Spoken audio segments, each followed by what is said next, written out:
জন্ম জেলা আমার জেলা ঢাকা, বাড়ি আশুলিয়া থানা ৩ নং শিমুলে ওয়ার্ড।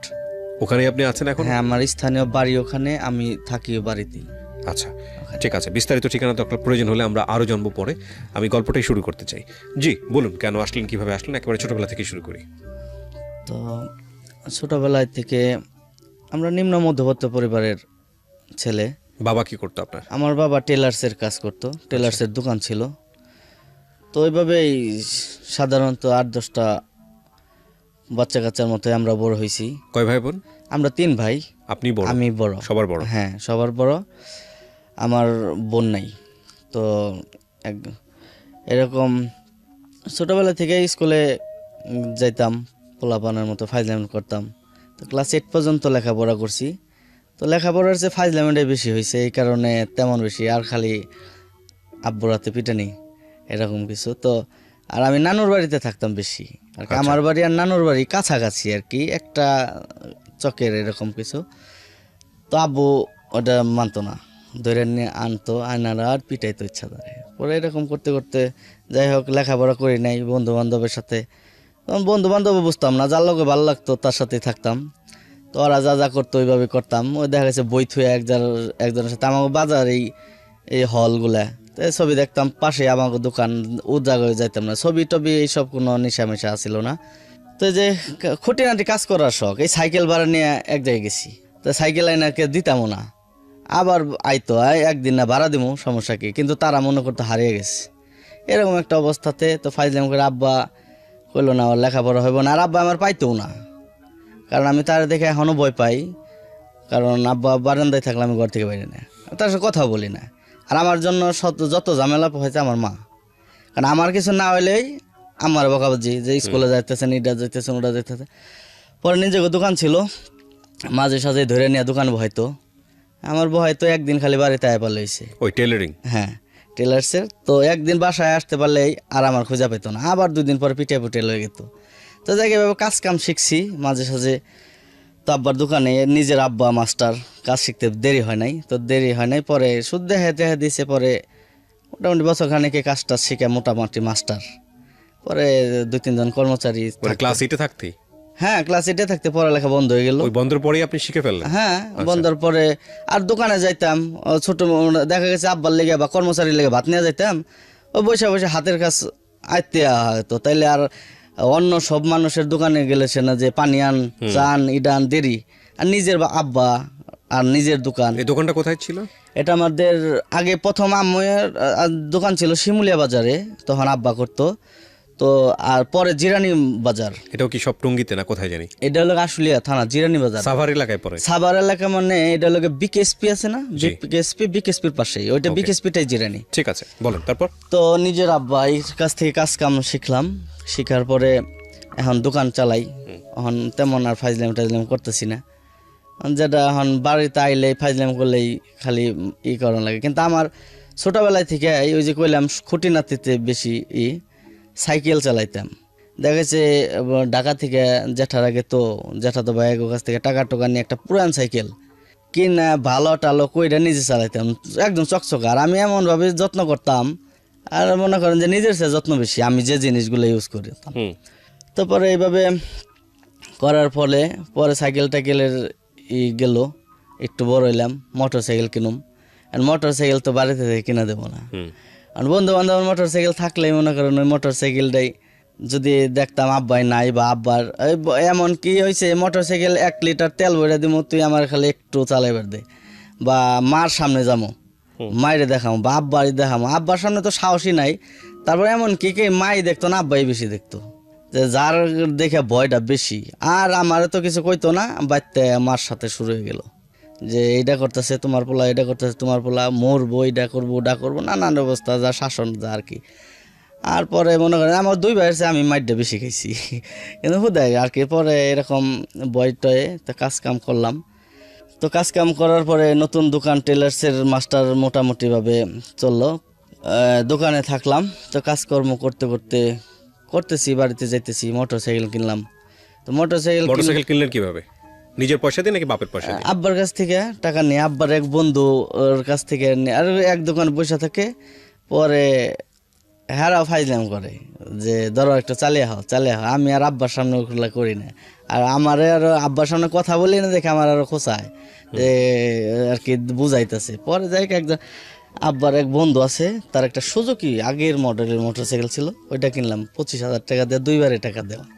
তো এটা দিয়ে দোকানে যাই আহি দোকানে যাই আহি না হেড নিয়েও বিচার মোটরসাইকেল নতুন নতুন মোটরসাইকেল চালাইতেছি বাড়িতে থেকে আসতে হলে।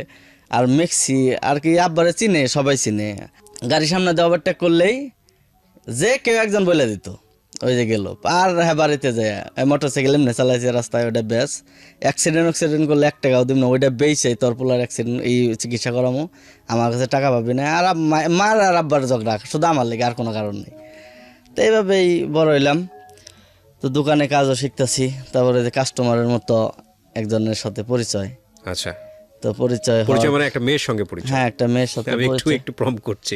ওকে, একটা মেয়ের সাথে পরিচয়। তার আগে চিনতেন না তাকে? না, তার আগে চিনতাম না। আচ্ছা, ওই দোকান দিলাম, দোকান আর কি জিরানিতে এক সাইডে ছিল, আরেক সাইডে নতুন দোকান নেওয়ার পরে আর ফ্যাক্টরি এলাকা তো ওই যে একটা জামা বানাইতে দিছিল আর কি।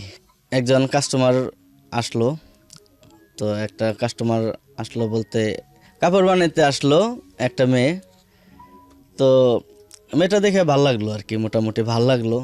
2টা মেয়ে ছিল। তো ওই মেয়ের সাথে যে আসলো আরেকজন জামা বানাইতে দিতেছে, মাসিকভাবে বেতন পায়, জামা বানায় মাসিকভাবে বেতন পায়। তো ওই মেয়ের সাথে আরেকটা মেয়ে আসছে, ওর বান্ধবী। তো দুইজনেই আর কি এক কাস্টমার দোকানদারের সাথে হাসি তামসা, টেলার্সের দোকান হলে একটু ফাইজলামিটা বেশি হয়। তো দুইজন আসলো, কথাবার্তা করে ওর দেখা দিয়ে ওর বান্ধবীর দেখা দেখি আরেকটা ও যে বান্ধবী সেও করলো, জামা বানাইতে দিল। তো জামা বানাইতে দিলাম, তার ভাল লাগলো। সবসময় মোড়ো টুরো দেওয়া থাকতো আর কি, সবার চেয়ে একটু আলাদা ডিফারেন্স। গার্মেন্টসের মানুষ দেখা গেছে কত আছে, উন্না নাই, ইডা নাই, উডা নাই, ওরকম না, সুন্দর ভদ্র আর কি চেহারা, ফেস কাটিং দেখে ভাল লাগলো। ভাল লাগার পরে আমি আর বলতে পারতাছি না, আর বলিও না, কিন্তু মানে রেগুলার আপনার ওখান থেকে কাপড় বানাতো? হ্যাঁ, কাপড় বানাতো। আবার তার ভাবিও বানাইলো, ওর সাথে পরিচয় হওয়ার পরে আরেকজন ওরাও কাস্টমার নিয়ে নাম জানতেন তখন পর্যন্ত? নাম জানেন? হ্যাঁ, নাম জানি। কি নাম? মনি। আচ্ছা, হ্যাঁ, কারণ লাগে নাম তো আমার প্যাডে লেখা লাগে। ও কার আমার মেমোতে লেখা লাগে না যে এই নামের এই। আরেকজন তার নাম হলো আরজিনা। আচ্ছা, আরেকজন যে আপনার ভালো লাগছে কাকে? মনিকে? হ্যাঁ, মনিকে। আচ্ছা, আর আরজিনার আর কি কিছুদিন যাতায়াতে দেখলাম আরজিনার আবার আমারে ভালো লাগতেছে। এখন আমি জিনিসটা বুঝতে পারলাম, কিন্তু তার আমার ভালো লাগে না। এখন আমি একটা ফাইজলাম করলাম, ওই আরজিনা আমার বলার আগে আমি আরজিনার কাছে বললাম যে তোমার বান্ধবী আমার ভালো লাগে।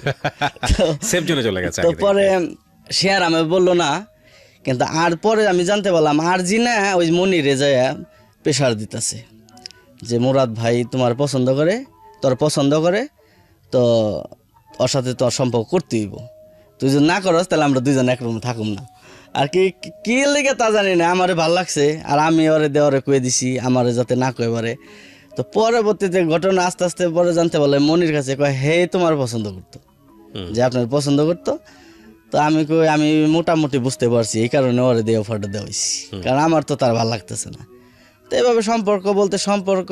আর আমার চেহারা, আমার আব্বার চেহারা মোটামুটি, আর ইয়াং বয়সের আমি বড় ছেলে, আমার মোটামুটি একটা তো সময়তে কত কত লোক যারা না চিনতো তারা ভাই কইতো। তো আমি এই বিষয়ে আর আব্বা দোকানে বসতো বলে আমি করতাম না, কোনো মেয়ের সাথে কথা কইতাম না, আর এলাকায় তো করতামই না, কারণ আমার বড় জেঠা মেম্বার। তো আমার চিন্তা করলে আমি কোনো অন্যায়ের সাথে, কোনো মারামারির সাথে, কোনো আর কি কোনো একটা নামে যে জিনিসটা নিয়ে বিচার আসার সম্ভাবনা, আমি ওইসব কোনো কাজে যেতাম না। কারণ আমার মাথায় একটা জিনিস নলেজে থাকতো সব সময়, যার বড় জেঠা হলো মেম্বার, ওরা করে মানুষের বিচার। ওর বিচারটা যদি কিনা আমার বিচারই যদি আমার বাড়িতে যায় আর আমার বিচার যদি তারা করে, তাহলে জিনিসটা কেমন দেখা যায় না? নিজের বাড়ির তো বিচার যায় বারে বারে। আমি এই জিনিসটা নিয়ে আমি কোনো যেতাম না, কিন্তু নিজে ফাইজলাম করতাম, মার খেতাম, আব্বা শাসন করতো, মা শাসন করতো। সম্পর্কটা কিভাবে হলো? হ্যাঁ, তো সম্পর্কটা এইভাবে ওর মাধ্যমে সংসার হলো। তো ওর ভেতরে হইলো গিয়ে ঢাকায় পোলা, আমরা এই যে ফাঁকে থেকে করুম না, ওখানে এই জায়গায় থেকে যদি না করে দেই, যদি কিছু করে বা যদি প্রেশার ক্রিয়েট করে, ওর ভিতরেরটা তো আর আমি জানি না। ও আমার পরবর্তীতে বলছে, এগুলো জানলাম পরে ভয়েই কয়েছে হ্যাঁ আমি রাজি। ও কথা কয় দেখা করি। আমি এবার মোটরসাইকেল নিয়ে সন্ধ্যাবেলা যাই বা একদিন থাকি দোকানে, পরের দিন যাই। তো ওই যে ওর ফ্যাক্টরি, আমি দোকান থেকে যাইতাম 1 ঘন্টা আগেও যাইতাম, গেলে আশেপাশে সময় কাটে। ওর যখন ছুটি হতো ওর সাথে দেখা করতাম ওই গেটের সামনেই দেখা করে। আর পাশে ওর ফোন ছিল না, পরে তখন তো ছোটো মোটো বাটন ফোন, তখন ওই ফোন দিয়ে আরেক পাশের জনের ডাকিয়ে নিতাম, ডাকিয়ে নেওয়ার সাথে কথা কইতাম। ছুটির পরে ওই একটা জায়গা ঠিক করা ছিল গেটের সামনে, করতো আসতো এনে দেখা সাক্ষাৎ করে আমি বাড়িতে গেতাম গা। এও গেতে গেতে গেতে গেতে মনে করেন যে সময় গেল 7-8 মাস সম্পর্ক করলাম এইভাবেই। আর দোকান দিয়ে যাইতেছে জামা কাপড় বানাইতেছে, হালকা পাতলা কথা কইতে, আব্বাই না থাকলে কথা কইতেছে, কিন্তু দোকানে বয়ে কথা কইতাম না। ওই যে আব্বা আসলে যদি আব্বার কেউ কয়ে দিত, তো এই ভয়।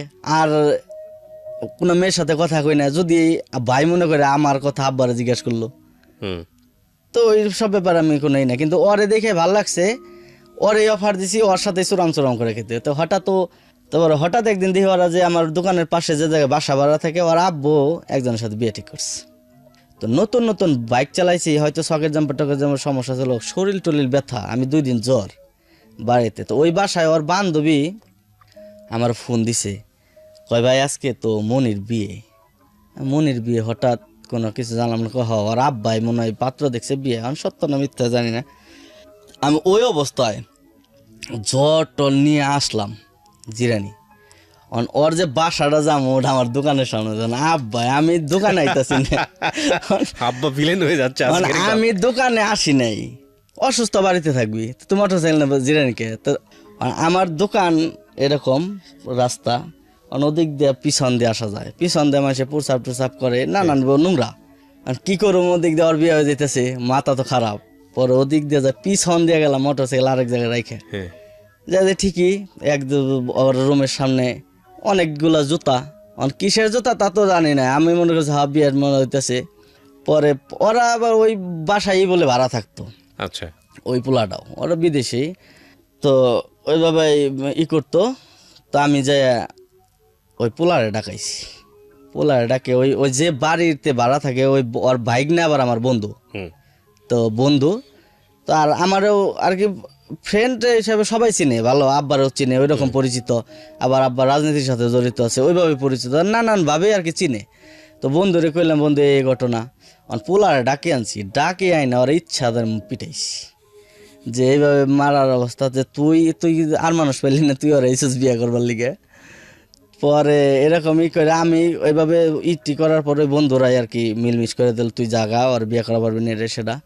পরে এরকম কইরে আমি আবার বাড়িতে গেলাম, বিয়ে বন্ধ। পরে বাড়িয়ালি ফোন দিছে, এই বাড়িয়ালি আবার আব্বার কাছে আইসা কইতেছে, আপনার পোলাই আমার বাড়িতে থেকে বাড়াইটা বাইরে খেতে দিছে। কে লেগে? ওই মেয়ের কারণে।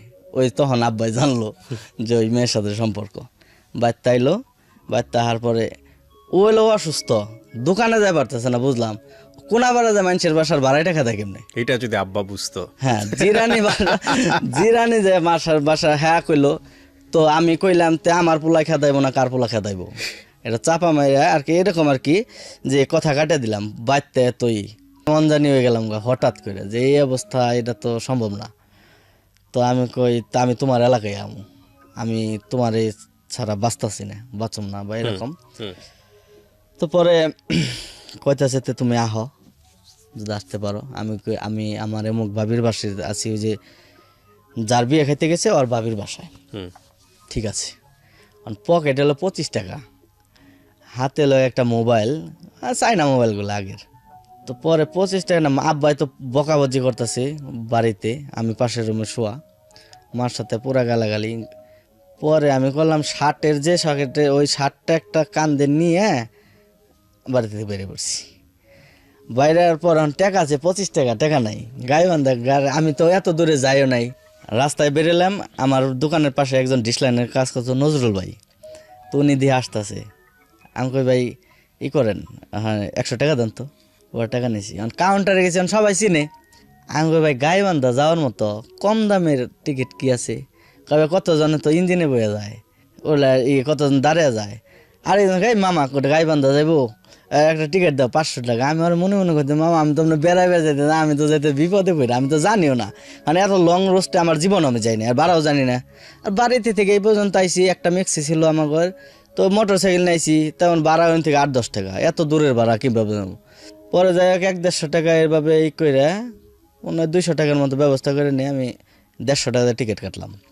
টিকিট কাইটা ওর লগে ফোনে ফোনে কথা কয়ে ফোন থাকলে ঠিকানা। আর পরে আমার নামতে বললো তুলসীঘাট নামলাম, একজন লোক পাঠিয়ে দিল সাইকেল দিয়া। পরে ওই যে বাসায় গেলাম, বাসায় যাওয়ার পর তো অবাক, কি কয় অহন তো আব্বা আমার খুঁজা পায় না, না পাওয়ার পরে আমি ওর কাছে যাওয়ার পরে যাকে সেভ মতো আমার নিল, নেওয়ার পরে কথাবার্তা কইলাম যে এখন কেমনি কি। আমার উদ্দেশ্য তের আগে একটু কই নেই, আমার উদ্দেশ্য হলো গিয়ে আমার এক ফুয়াতো বোন জামা আছে বাবুল ভাই, ওনারে আমি বলছি কি যে আপনি তো ওই কলোনি ভাড়া দেন, আমার একটা রুম দিবেন, আর প্রথম মাস চলার লেগে কিছু চাউল দিয়েন আর 2-1000 টাকা দিয়েন, আমি ওই মেয়ের নিয়ে পড়ুম। আচ্ছা ঠিক আছে তুই যা। মানে ও জায়গায় যখন মেয়ের এলাকায় যাই পড়ছি, এখন একটা বেবাও আর একটা মেয়ের বাড়িতে একটা পোলা গেছে, ঢাকার পোলা। এখন তারা তো মনে করেন যে এক পক্ষে বেড়াইতে গেছি এরকম একটা অবস্থা। আর ওই এলাকার 95% লোক আমার ওই দোকান যে জায়গাটা ওই জায়গায় থাকে। এখন দোকানের লোক সব চিনে, ভাই আপনি ওই জায়গায় আর কি। পরের দিন এটা তো পরে ওই গেলাম, আমি কই না এই জায়গায় থেকে তো যাইয়া পারব না। হন আবার কিছু এলাকার পুংডা পোলাপান আছে, যার পর যে বাবের বাসায় গেলাম, ওর বাসায় থেকে আরেক এই যে মনির খালার বাড়িতে গেলাম, কই ডাকে এটা ঢাকার পোলা। তো ওর খালার এই সব কিছু খুইলে কইতে গেলাম যে বলো যে আমাদের বিয়ে এখনো হয় নাই, মানে বিয়ে ছাড়া একরকম সাহস, বিয়ে হইলে একরকম সাহস। আর আমার ভিতরে প্রেম করছি, ভালোবাসছি, ব্যাস এই পর্যন্ত। পরবর্তীতে এই জিনিসটা কোথায় যে দাঁড়াইবো, কীভাবে হইব, ইমোশনাল জিনিসটা ওরকম বুঝিও নাই, আর কোনো খারাপ কোনো চিন্তা ভাবনা তাও আহে নাই। সেফ মতো প্রেম তো প্রেম পবিত্র জিনিস, ওর মধ্যে খারাপ জিনিস আইব কি লিগে, পবিত্র তো পবিত্র, প্রেম করছি এইটাই সত্য। আর তার মধ্যে আমার বাড়িতে যে রয়েছে, আমার আব্বার সামনে আমি কথা কই না, কিন্তু আমার মায়েরে জানাই। হ্যাঁ, কোন একটা মেয়ের সাথে কথা বললো আমার আম্মা ওটা জানে। এমনকি ওর সাথে আমি ফোনে কথা কইছি, আমার ওর রুমে নিয়ে দেখাইও দিছি। তোর খালারে কইলাম, ওর খালাই করলো যে ঠিক আছে এত চিন্তা ভাবনা করো। ওর খালা এবার মনিগো বাড়িতে নিয়ে এলাম একটা ভ্যানে, এত দূর ভ্যানে গেলাম, এইভাবে দুই পাশে বসে ভ্যান, ওই নিয়ে বসতে পারে না, মনে পড়া যায়। তো পরে এইভাবে আসলাম, অনেক দূর 4-5 কিলো রাস্তা এলাম। পরে ওর খালা ও বাড়িতে নিয়ে এসে ওর চাচির বাসায় বসে ওর আব্বারে কইলো, ওর আব্বা তো ঢাকা, ও বাড়িতে কেউ নাই, ওর চাচারা। এদিক দিয়ে আমার আব্বা ফোন দিছে, জানছে ওর আব্বারে ডাকে আনছে, ওর আম্মারে ডাকে আনছে। আমার শাশুড়িটা মাটির মানুষ আর কি, তো হান বলো তো অনেক ভালো।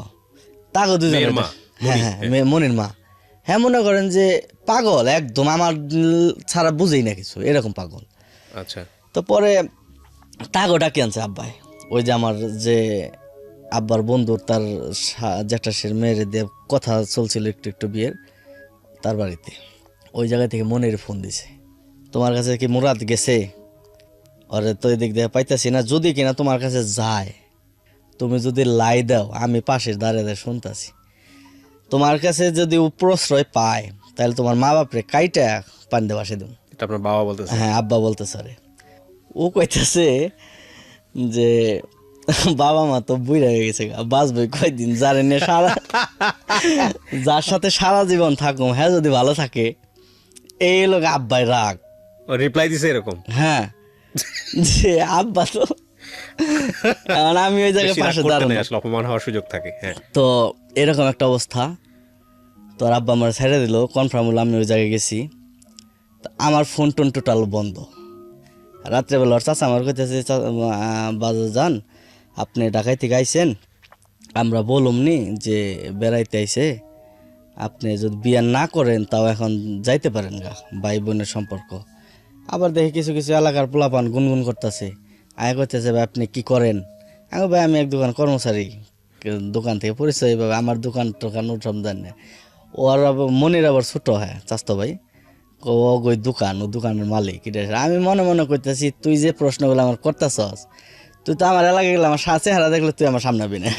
তো যাই তোর এলাকায় আইসি, যা কষি ওরা আর কি একটা ধান্দা করতেছে যে ঢাকায় থেকে পোলাইছে।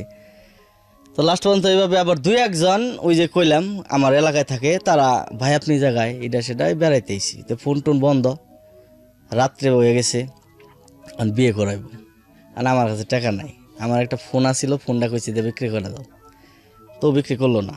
না তোমার ফোন তোমার কাছে থাক। ওরাই ম্যানেজ ট্যানেজ করে উকিলের কাছে যাইতেছি, কোর্ট ম্যারেজ করুম, উকিলের কাছে যাইতেছি ক্ষুদ্র কোমরপুর। তো ভ্যানে করে নিয়ে যাইতেছে। আর আমার যে উকিল হয়েছে, হ্যাঁ আমার মনির এক পক্ষে মামাকে লাগে, এক পক্ষে দুলাভাই লাগে। পরে আমরা বৈশা বৈশা যাইতেছি, এক ভ্যান চালাইতেছে একজন। তখন বিয়ে করতেছি, বিয়ে কি জিনিস আমার কিছুই বুঝতেছি না। বিয়ে করুম, ভ্যান চলতেছে না জোরে, হ্যাঁ ভ্যান চালায় না কিলে, ভ্যান আলা কি মনে হয় মামা কয় কি ভ্যান যে চালাইতেছে হ্যাঁ তোমার বড় সম্বন্ধী। হেই কি কয়, আমি তো জানি না কিছু। তো মনির বড় ভাই, হ্যাঁ খুব ভালো আর কি। আমার শ্বশুর বাড়িটা মনে করেন অন্যরকম, একদম খুব ভালো পরিবার। ওকে, তো পরে আমি তখন জানলাম যে হ্যাঁ আমার বড় সম্বন্ধী। তো গেলাম আস্তে আস্তে উকিলের বাড়িতে, টুপি মুপি মাপতায় দিলাম, একটা বইলাম পশ্চিমমুখী এই কইরা। বিয়েটা যখন সাইন করলাম তখন কেমন যেন মাথার একটা ঝিম মারলো যে বিয়ে একটা বাধা পড়ে গেলাম। এই যে বিয়ে করলাম, মিষ্টি মুখ করুম, তখন তো মনে করেন টাকার কোনো সাবজেক্ট টাকাই নাই। এই যে এই আনার করলি বিস্কিটগুলো আছে না, 12 টাকা প্যাকেট বিস্কিট এনে মিষ্টি মুখ করলাম সবাই। তো উকিল টুকিল কুটমাস কইরা টইরা আমি এখানে আসলাম। একটু ইন্টারাপ্ট করি। হ্যাঁ। গল্পটা আপনারা শুনে যাচ্ছেন আমি জানি। সাধারণত কোনো মেসেজ না থাকলে আমি কখনোই কোনো স্টোরি আপনাদের সামনে আনি না। আজকের এই স্টোরিটা এতটা চমৎকার একটা গল্প, আপনারা শেষ পর্যন্ত শুনবেন। ওনার বলার জায়গাটা খুবই ন্যাচারাল, একেবারেই ওনার মতো। আপনারা শুনবেন, কারণ শেষ পর্যন্ত অসাধারণ একটা মেসেজ আছে আজকের এই গল্পে। জি বলেন তারপর। তো পরে বিয়ে টিয়ে হলো, তো আমাদের শ্বশুর বাড়িতে আসলাম। আসার পরে এক রুমে আস্তে আস্তে রাইতে গেতে ওদিন শুয়ে পড়লাম। মানে শ্বশুরবাড়ির লোকজন আপনার প্রতি খুশি ছিল যে না জামাই হিসেবে তারা আপনাকে অ্যাকসেপ্ট করে? হ্যাঁ অ্যাকসেপ্ট করছে। আর ঢাকা থেকে গেছি, আর ঢাকার মানুষ তারা পাইলে অন্যরকম। পরে ওদের বাড়ি কোথায়? গাইবান্ধা। গাইবান্ধাতে? হ্যাঁ, হ্যাঁ। আচ্ছা, ঢাকা থেকে অনেক দূর তো। হ্যাঁ হ্যাঁ, গাইবান্ধা থেকে, গাইবান্ধার ডোলবাঙ্গাতে 350-400 কিলো, এরকম 350 কিলো এরকম। তো বিয়ে হয়ে গেলো, এখন তো আর কিছু করার নেই, এখন ফোন বন্ধ। আমার আব্বা আমার এত শাসন করে, আবার সবচেয়ে বেশি আদরও করে। এটা হয়, হ্যাঁ। তো আদর করে, আমি তো ইন টোটাল বন্ধ, ফোন টোন বন্ধ, কোনো যোগাযোগ নাই। হঠাৎ করে একদিন ফোন দিছে, আমার নানু ফোন দিছে যে কই আছো, আর কান্দাকাটি লেগেছে, বাড়ির বড় আর নাতি নাত করবো মধ্যে আমি বড়। তো আদরের, সবার আদরের, আমি জেঠা জেঠা যত যাই আছে আমার ফ্যামিলির মধ্যে আদরের। তো এরকম করতে করতেই হইলো, ফোন করলাম, কে জানি নানু না নানা ভাই, কেউ একজন ফোন দিছে। ফোন দিয়ে কথা কইতেছে, ফোন খোলা পাইছে আম্মার কানে গেছে আর কি, আমার মার কালে। পাগল হয়ে ছুটে গেছে, কি ব্যাপার তোর আব্বা তো 2 দিন ধরে হাট ফেলে গেছে। আল্লাহ কি কয়, আব্বা হাট ফেলে কি লেগে? হ্যাঁ আমার খালি মারে আর এই করে, কয় না আমি আব্বা আমারে বকা দিলে বা আমার মারলে পরে আলাদা যায় কান্দে, এরকম আর কি। কিন্তু ওর দিক থেকে আর কি বাবারা কিন্তু এরকমই, বুঝাইতে যায় না যে কতটা, এই যে এখন বাবা হইছি এখন বুঝি জিনিসটা। তো এরকম, তো আমি কই না। পরে আমার আম্মা কইলো কি, তো বিয়ে যখন করে ফেলাইছ তুমি করো, বউ বাসায় রেখে আসার পরে তোমার বড় আম্মা যে মেম্বারের বউ, যে তোমার বড় জেঠি আর আমি যাই, হ্যাঁ দেখার কথা কয়ে যে দেখবার গেছিলাম, পছন্দ হয়েছে লয়ে পড়ছি, এইভাবে নিয়ে মনে তুমি তোমার মতো বাচ্চা বড় আমি পাগল হয়েছি। আমি বলেও রাখতাম না, নিলে 2 জন বিয়ে জন করছি একসাথে, তারপর তুমি না নিলে, যে ওরা ফাঁকির, তুমি এলাকা থেকে ধমক গেলাগা। আর আমি ঢাকায় থেকে একটা পুলাইছি, একটা যুবতী মেয়ের বাড়িতে একটা ছেলে গেলে এমনি কানাঘোষা শুরু হয়ে যায় যে ওই যে একটা পোলা নিয়ে আইছে বা কিছু, তাই আমি আর বদনাম বাইন করুম কি লেগে, এরকম একটা মাইন্ডটা আমার মধ্যে। তা আমি কই না, আমি যদি কিনা বাড়িতে আহি তাহলে আমরা 2 জন একসাথে হম, আর নাইলে আমি বাড়িতে আইতাম না। তো এরকমই করতে পারছি না। পরে এইভাবে একদিন গেল, একদিন যাওয়ার পরে পরের দিন আমার আব্বার সাথে একজন থাকতো, আর ওই মনের আব্বা 2 জনের ভোরবেলা পাঠিয়ে দিছে। এই দিক দিয়ে তো জানে বিয়ে করে ফেলাইছি। তো বিয়ে করার পরে আব্বাই মনে হয় 5-7 হাজার টাকা দিয়ে দিছিল যে 2 জনের নিয়ে হও। মেয়ের বাপ তো আমার যায় হাতে পায়ে ধরে অস্থির, মনের আব্বা, যে এই সমস্যা এটা সেটা। আর হ্যাঁ জানতো যে ওর সাথে আমি সম্পর্ক করি। তা আমাকে এটার পেঁচটা তো আপনি বাজাইছেন, তা আপনি জানেন আমি ওর সাথে সম্পর্ক করি, কম বেশি জানেন, আপনি ওরে বিয়ে দিবেন কি লিগে? আমি কি করছি? তোমরা জানো না, তোমরা এই জায়গার মানুষ, আমরা ওই জায়গার মানুষ, এটা মানবো না, বা আমার উপরে প্রেশার কিটবো। তার মানে হ্যাঁ আর কি এই ই সেম সেম আর কি, যেভাবে যাইতেছে যাই, যতদিন জামগা তখন জামগা পড়ে থাক পোলা, এরকম চিন্তা ভাবনা ওরও এরকমই ছিল যে না এলাকার পোলাপান যদি আমার চাকরি বাকরি না করবার দেয় বা ই করবার দেয়, রাজি হয়েছি, কথা কইতেছি, কথা কই, যখন জামগা তখন এইরকম একটা পরিস্থিতি ছিল। তো শুরু জামাই দেখতে হবে, গাইবান্ধাতে হ্যাঁ এলাকার লোক। হ্যাঁ এলাকার থেকে আমি এক রুমে চুপচাপ বসে রয়েছি, আর একজনে এক এক কথা, জামাই তো ভালোই, জামাই তো সুন্দরী, এলায় বল দ কথা কয় না এটা সেটা। আমি মনে মনে কইতাছি আমি টেলার্সের দোকান করি, আমি কথা কই আর যদি না পারি তো কেন কথা কই পারবো, নতুন জামাই জামাইয়ের মতো রয়েছি। এখন পরবর্তীতে যদি কিনা পরিচয় হয় তখন দেখা মনে যে জামাই কারে কয় আর ডাকায় পোলা কারে কয়। তো যাক এইভাবে ইটি করার পরে ভোরবেলা একদিন শুয়ে রয়েছি, দেখি ওই শিকদার কাকার মনির আব্বা যায় হাজির। আচ্ছা, ভোরবেলা, কারণ এমনি রাত 10টায় গাড়িতে উঠলো, ওদিক দিয়ে 4টা 4:30 নামে। তো নামে পরে আমি কইলাম তে কিভাবে কি কয়, এভাবে কাকা তুমি কি কাম করলা এটা? তা আমি কই, আমি যে কাজ করলাম এই কাজের মধ্যে আপনিও জড়িত আছেন। কয় কে? আমি কই ওই আমার টেলার্সের দোকানে বড় শিকদার কাকা ইন্ডিয়ান থেকে কিছু ওই যে শাড়ি 3 পিসগুলো আমার এনে দিত, আমি দোকানে বেচতাম। তো আহার আগে ওর লেগে একটা খয়েরি শাড়ি নিয়ে গেছি আমি ওই শিকদার কাকার কাছে। আমি কই যে আপনি বিয়ার শাড়ি দিচ্ছেন, এই কথা যদি আব্বারে কই, কয় বাবা একবারে আব্বা মাপ চাই, এই কথা কইলে আমারে তোমার আব্বা একবারে পিঠা একবার লাশ বানালো। আমাকে তাহলে চুপ থাকেন, তাহলে কেমনে কি? আমি কই বিয়ে করছি মিষ্টি খাওয়াই নাই। কয় লও বাজার লও, টাকা দিয়ে দিছে তোমার আব্বাই, মিষ্টি মিষ্টি খাওয়াও। ছোট ছোট মিষ্টি, ওই জায়গায় যে 5-6 কেজি মিষ্টি আনলাম। পরে আমি কইছি প্রথম দিন যে শরম পাইছি, বিস্কিট খাই বিয়ে করলাম। তো বিস্কিট আমি মিষ্টি আই না পুরা পাড়া মিষ্টি বিলাইছি। তখন জানলো সবাই যে মনির বিয়ে হয়েছে, ঢাকা থেকে বলাইছে। তো যাই হোক, আমার শ্বশুরবাড়ির চাচা শ্বশুর, মামা শ্বশুর, আমার একজন জ্যাঠাইস আর কি, আমার মনির বড় বোন আর কি, অমানলাইন আর কি, সবাই খুব ভালোবাসে আমারে, খুব আদর করে, ছোট ভাই হিসাবে, যার ছোট জারি। আর আমি খুব মিষ্টি মুষ্টি খাওয়া পরের দিন বাড়িতে আনো। তো রাত্রেবেলা গাড়ি উঠলাম, ভোরবেলা রাত 2:30 বাজে নামলাম আমার এলাকায় জিরানি নাইমে এখন বাড়িতে যাবো না, এখন বাসা ভাড়া থাকবো না, বাসা ভাড়া থাকবো বিয়ের কথা যাই নাই গেছে। আমার জ্যাঠাতো ভাইয়ের ফোন দিলাম, আমার ভাই, বড় ভাই লুৎফর ভাই, যে ভাই আমি তো আইছি, তো কি করুম? পরে কয় আমি কিছু কই পারুম না, কারণ আমার জ্যাঠা মেম্বার জ্যাঠার তার সামনে আমার আব্বাই কথা কয় না, সবার বড়। তো ফোনে যে কথা কইতেছে জ্যাঠা আবার শুনতেছে, কয় কেরা? কয় মোরাদে। কয় যা হয়েছে ভাই তাই পড়বার কও। আমি এই তো না পাই গেছি, গার্জেন বড় গার্জেন কয়ে যেতে বাড়িতে যেতে। তো বাড়িতে যে আমার বাড়ি আর আমার মাঝে একটু আর কি একটা মানুষ যাওয়ার মতো খুলি, এই বাড়ি কিন্তু পুরা এরিয়াটা আমাকে আর কি 2টা বাড়ি, বড় জ্যাঠা আর আমার আব্বা, সবার ছোট এরা থাকে, আর 2জন ঢাকা থাকে। যখন কিনা জ্যাঠা কইলো পরে কয় বাড়িতে পর। তো বাড়িতে গেলাম ভোরবেলা, পরে জ্যাঠার রুমে ঢুকলাম, ঢোকার পর ওই বাসায় হান এই রুমে থেকে আব্বাই তো পুরো রাগারাগি। আমি কি ব্যাপার? হ্যাঁ না বলে অজ্ঞান হয়েছে, হ্যাঁ না আমার লেগে এত কান্দা কাটিতে এই বকাবকি করতে গায়ে মাইনা নিতেছে না, পুরা আর কি রুমে আইতেছে না, জ্যাঠা রুম বিদায় এই কারণে আসতেছে না, আমার রুমে থেকে বকাবকি করতেছে, আমি শুনতেছি। তুই অবস্থাকে মায় আইলো, কি সাহস তোর, এই কাজটা করে ফেলাইলি আর কি? না আর কতজন আইতেছে, এই মুরাদে বউ নিয়ে আইছে।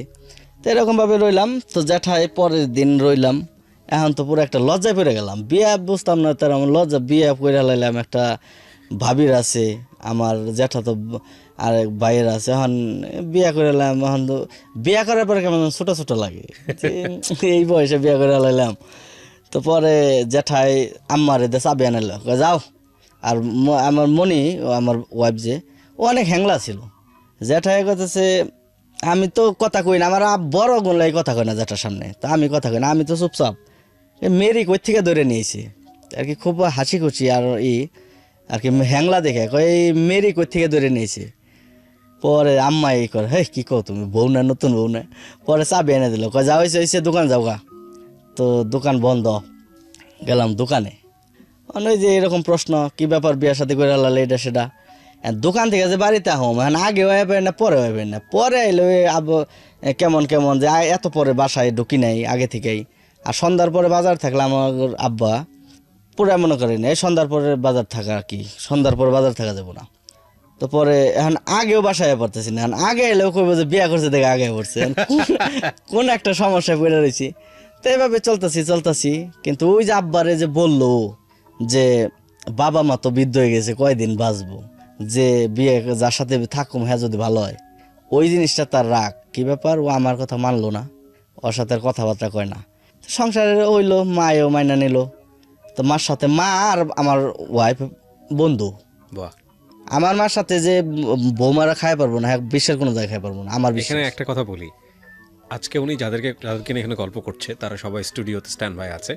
গল্পের প্রয়োজন হলে আমরা একে একে তাদেরকে স্টুডিওতে আনবো। হ্যাঁ, তো আমার মা খুব মিশুক, একদম বান্ধবীর মতো। তো এরকমভাবে চললাম। তো চলার পরে ওই যে ও মা শিখিয়া দিতেছে যে যাও তোমার শ্বশুরের পানি দাও, ভাত দাও, দাও, ওইটা সেটা, কিন্তু ওর সাথে তেমনভাবেই নাই। তো এইভাবে গেতে গেতে গেতে গেতে পরে ও তো আগে চাকরি করতো, আর আমিও ও কইলো যে বাড়িতে সবাই দেখতে আসে নতুন বউ, আবার প্রেম করে বিয়ে। তে আমিও চাকরি করি। তা আমি সকালে মোটরসাইকেল নিয়ে দোকানে যাইতাম, ও আমার সাথে গেতো। এখন ওর লেগে আমার ঘুমোয় থেকে আর আগে ওঠা লাগতো। আর আমি দোকানে 1 ঘন্টা পরে গেলে ওর ডিউটি হলো 8টায়, 7:30 যাওয়ার লাগে, আর রাগারাগি যাইতে পারব না, নিয়ে পারব না। তারপরে মাইরে কই তোমার পোলার বউ চাকরি করলে তুমি আলাদা গাড়িতে পাঠাও, আমার লগে দিয়ে পারবো না, আর উল্টা পাল্টা। তো এভাবে করতে করতে সময় যাইতেছে। এমন একটা অবস্থাতে আইসা আমার আব্বা এখন আমার বউয়ের আদর বেশি করে। সন্ধ্যাবেলা বাসায় গেলেও 8টা বাজে যাইবো, 8টা পর্যন্ত বসে থাকবো, যে ওই আসলে খামো। বাহ। এরকম একটা সম্পর্ক, খুব আদর করে। আবার রাগারাগি করছে তখনও, যখন কথা কয় নাই, দোকানে নতুন কাপড় আনবার গেছি, একটা কাপড় আলাদা নিয়ে আছে, অনেকে 3 পিস বানাইবো। বাহ। হ্যাঁ, কিন্তু কথা কয় না। কিন্তু পছন্দ যদি হয় যে না এটা আমার পোলার বউর দিমু, ওটা আলাদা করে নিয়ে তো পরে যে দেখাইতো এটা কাইটা বানাইস, কার লেগে বানাবো তো বোঝা হয়েছে। বাড়িতে আর কে, বাড়িতে তো মেয়ে বলতে আর কেউ নাই। তারপরে এইভাবে এখন ওই যে বললাম আমরা একটু আর কি গরিব, নিম্ন মধ্যবিত্ত পরিবারের। তো প্রথম উল্টাপাল্টার সময় ওই যে দোকান টোকান কিস্তি টিস্তি গ্রাম অঞ্চলে যাওয়া হয়, কিছু ঋণ জড়িত হয়ে গেছি। তো হঠাৎ করে মা বিদেশ যাব সিদ্ধান্ত নিল, আমি জানি না। পরবর্তীতে আর কি যেদিন পাসপোর্ট জমা দিতে যাবো তো ওদিন আমি জানলাম। তো আমি খুব খারাপ লাগলো। তো এইভাবে যাব এই বয়সে, হ্যাঁ, ভাইগুলাও আমার ছোট, তো ভাল লাগলো না। তো কিছু করারও নাই, কিছু ঋণ জর্জরিত। পরবর্তীতে ওইভাবে গেল। আর তখন তো যে আব্বার সাথে ওর সাথে তেমন একটা নাই, কথা কম কয়। আর আমারে খালি ওই গালাগালিজ করতেছে বা শাসন করতেছে। শাসন করলেও ওইটা বোকার মধ্যে নিতাছি, যা আমরা জানি আর কি, স্বাভাবিক।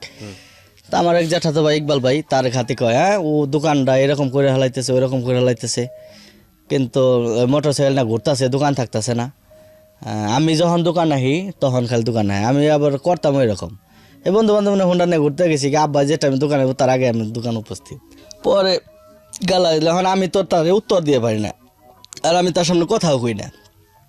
আমার লিগে ঝগড়া করতো আমার মা, হ্যাঁ নাই। কি করি, বাড়িতে গেছি গে বিয়ের 3 বছর পর। 3 বছর বাড়িতে আসছিলাম, ও চাকরি করতেছে, আমিও দোকান যাইতেছি, এভাবে চলতেছে। পরে মা গেল গা, তার কিছুদিন পর আমি বাড়িতে গেলাম বাসা ভাড়া। দোকান থেকে ওই যে আমার একটা হোন্ডাটা 22,000 টাকা বিক্রি করলাম। একটা চকি, তারপরে যা যা সংসারে টুকে টুকে হাঁড়ি পাতিল কিনলাম এই হোন্ডা বিক্রি করে। হ্যাঁ, বাড়িতে টাকা নেই, কয়টা গেঞ্জি টেঞ্জি নিয়ে গেছিলাম। তো ও চাকরি করতেছে। তো লাস্টে ওই যে প্রথম সুন্দর করে একটা সাজাইলাম পকেট রুম নিয়ে। সাজানোর পরে ও চাকরি করতেছে, আমিও প্রাইভেট চালানো শিখেছিল আমার গাড়ি। হ্যাঁ, আমাদের একটা মেক্সিয়া ছিল। তো ওই মেক্সিটা করতাম, দোকান থেকে যাওয়ার পরে ড্রাইভারের সিগারেট বিড়ি দিয়ে আর পাশে বসে রাখতাম, খালি গাড়ি আমি চালাইতাম। এবার ট্রেডিং হয়ে গেছে। পরবর্তীতে একটা গাড়ি চালাইলাম, 6,000 টাকা বেতন। ও মনে হয় 7,000 7,500 টাকা পায়। তো একটা খাইতাম আর একটা দেওয়া যে টুকিটাকি জিনিস টিনিস এরকম আর কি করার চিন্তা ভাবনা। সংসার জীবন চলতেছে এইভাবে। তো চলার পরে বছরখানেক যাওয়ার পরে আর কি করলো, কনসেপ্ট করলো বাবু পেটে।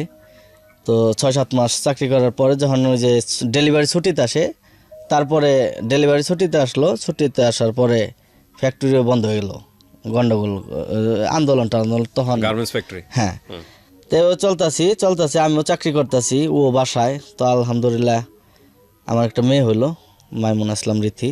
তো মেয়ে হয়েছে, আমি তার আগের দিন ওর যখন পেন উঠে তখন হসপিটাল নিয়ে গেছি। অতিরিক্ত সাহস, ও কইতেছে আমি হসপিটালে থাকুম না, বাসায় লেলাও। তো বাসায় আইছি, তারপর আমি ডিউটিতে গেছি, লাঞ্চে খাইতে আইছি, যে রুমের দরজা আটকা, আমার বলেও নাই। আসার পরে যে রুম আটকা, আরেকজন পাশের রুমের ভাই বসে রয়েছে, কয় ভাবির তো এই সমস্যা, হইতেছে ভিতরে। যে বৈশা রইলাম বাইরেতে, আমার জানাইলো না, কইলেও না যে বাড়িতে আমি ডিউটিতে লাঞ্চের টাইম খাইতেছি। তাই সে দেখি 10 মিনিট পরেই আমার মেয়ে হইলো, রুমে থেকে বাইরে লাগছেন যে তোমার একটা মেয়ে হয়েছে। যে আলহামদুলিল্লাহ, খুশি, খুব খুশি। মেয়ে হওয়ার পরে সন্তান হইলো, তো খুব খুশি হয়ে গেলাম। পরে কি করুম, পরে মিষ্টি মোটামুটি মনে করেন যে 40-45 কেজি মিষ্টি একদম যারে যারে বক্সে দাঁড়ে দিছি। তারপর এলাকায় এলাম, তখন বাড়িতে থাকি না আমি, ওই বাসা ভাড়া। আর বাড়িতে বাজারে হি ভাইগুলোর সম্পর্ক আছে, সবার লোক সম্পর্ক আছে, আব্বার সামনে পড়ি না।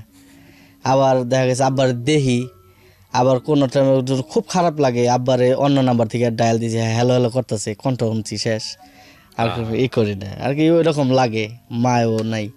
তো পরে এইভাবে চললাম। তো মেয়ে হইলো, বাড়িতে গেলাম মিষ্টি নিয়ে, নানুর বাড়িতে গেলাম মিষ্টি নিয়ে। সবাই লগে কিন্তু পরিচয় আছে, তো এমন না যে বাড়িতে গেছে ওর লগে সম্পর্ক নাই।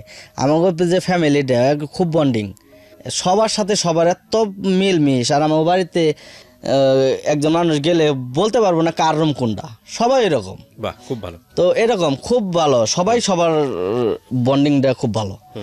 তো এইভাবে মিষ্টি আম্মারে কইলাম, তো আম্মা এরকম, তো আপনার তার আগে তো ফোনে জানাইছি সবাই, সুখবর দিয়া ফেলাইছি, নাতি হয়েছে। হ্যাঁ, নাতনি হয়েছে।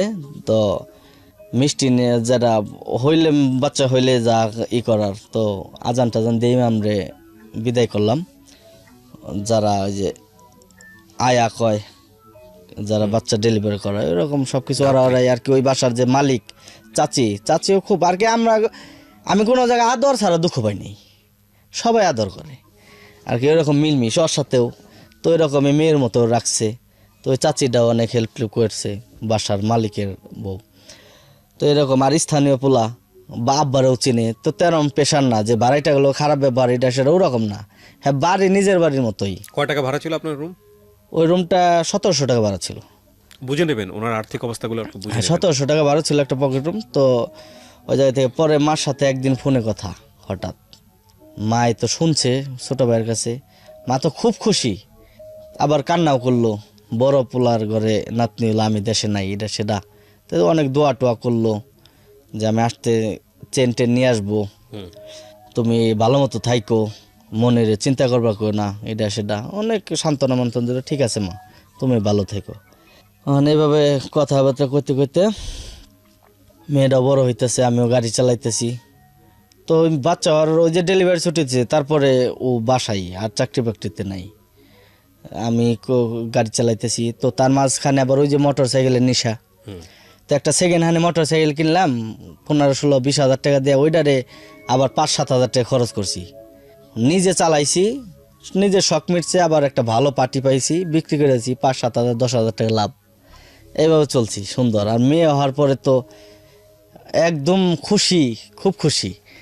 মেয়ের যা যা লাগতেছে, একজনের দেহা দিয়েও কিনতেছি, যা লাগতেছে তা ওইটা একটা লাগলে সেটা 2টা আনতেছি। এইভাবে বড় হইতেছে, আস্তে আস্তে বড় হইতেছে। তো যাই হোক, এখন চলতেছিলাম এইভাবে সাংসারিক জীবন। তো মাঝখানে ছোট ভাইটাও বিয়ে করলো, আমার মেজোটা আর কি।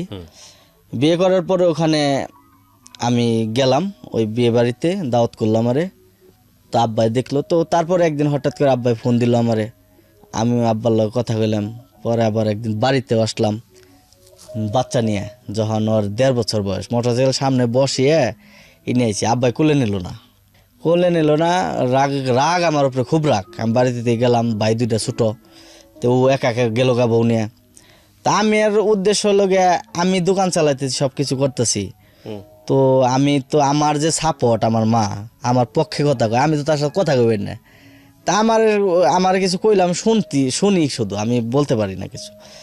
তো এরকম অবস্থাতে আমার চাচি নিয়ে দিল তার কোলে, যে মোরাদের মেয়ে দেখলো, দেখে নিয়ে কোলে নিল না, এই প্রসাব করে দেবো এরকম একটা করলো, কিন্তু তার আরও নাতির শখ বেশি। আমার বাড়িতে মেয়ে নাই, আমরা 3টা ভাই। তো এরকম পরে কয়দিন পরে দিয়ে গার্মেন্টসের থেকে নিয়ে কই থেকে 5টা প্যান্ট বানিয়ে পাঠিয়ে দিছে, কুলে নেই নাই, রাগ আমার উপরে, নাতিলে প্যান্ট পাঠিয়ে দিছে। তো পরে এইভাবে গেলাম, তো এইভাবে টুকিটাকিভাবে চলতেছে আর কি। তো যাই হোক, হঠাৎ একদিন আব্বাই ফোন দিল, ওই যে ছোটো ভাইয়ের বউ অসুস্থ।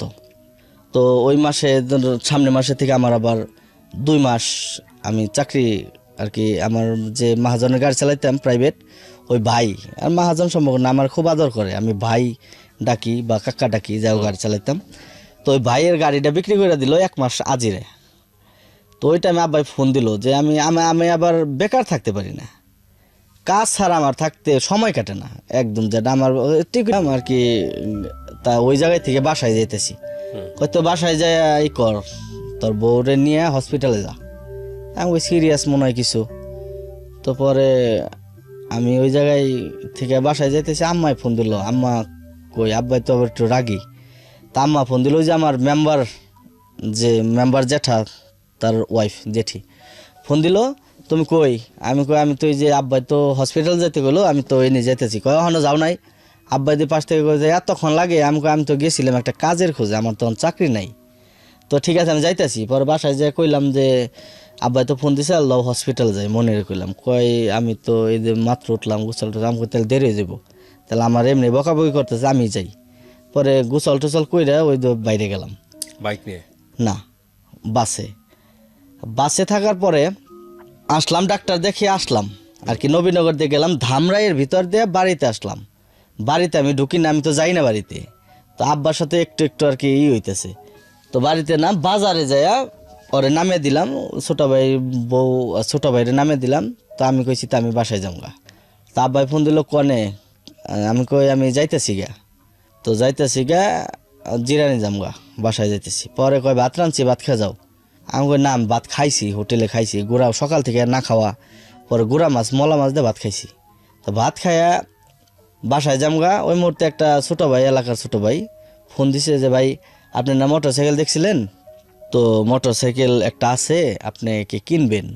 আমি মোটর সাইকেল তো আজকে তো যাইতেছি গে। কয় তাহলে আমি মোটর সাইকেল নিয়ে আসতেছি, আপনি নিয়ে দেখে এনে মনে। তো আমি কই তো ঠিক আছে আহ। তো টিকিট ভাড়া দিয়েছিলাম, ও আমার অর্ধেক রাস্তা থেকে নিয়ে গেল। তো ওই পালসার মোটর সাইকেল দিয়ে গেলাম। আপনার যাওয়ার কথা ছিল কোথায়? আমার বাসায়। আচ্ছা। হ্যাঁ, বাসায়। ওই যে ছোটো ভাইয়ের নামে দিলাম, আমার বাড়িতেও গেলাম না, আমার বাসায় যাবো। হ্যাঁ।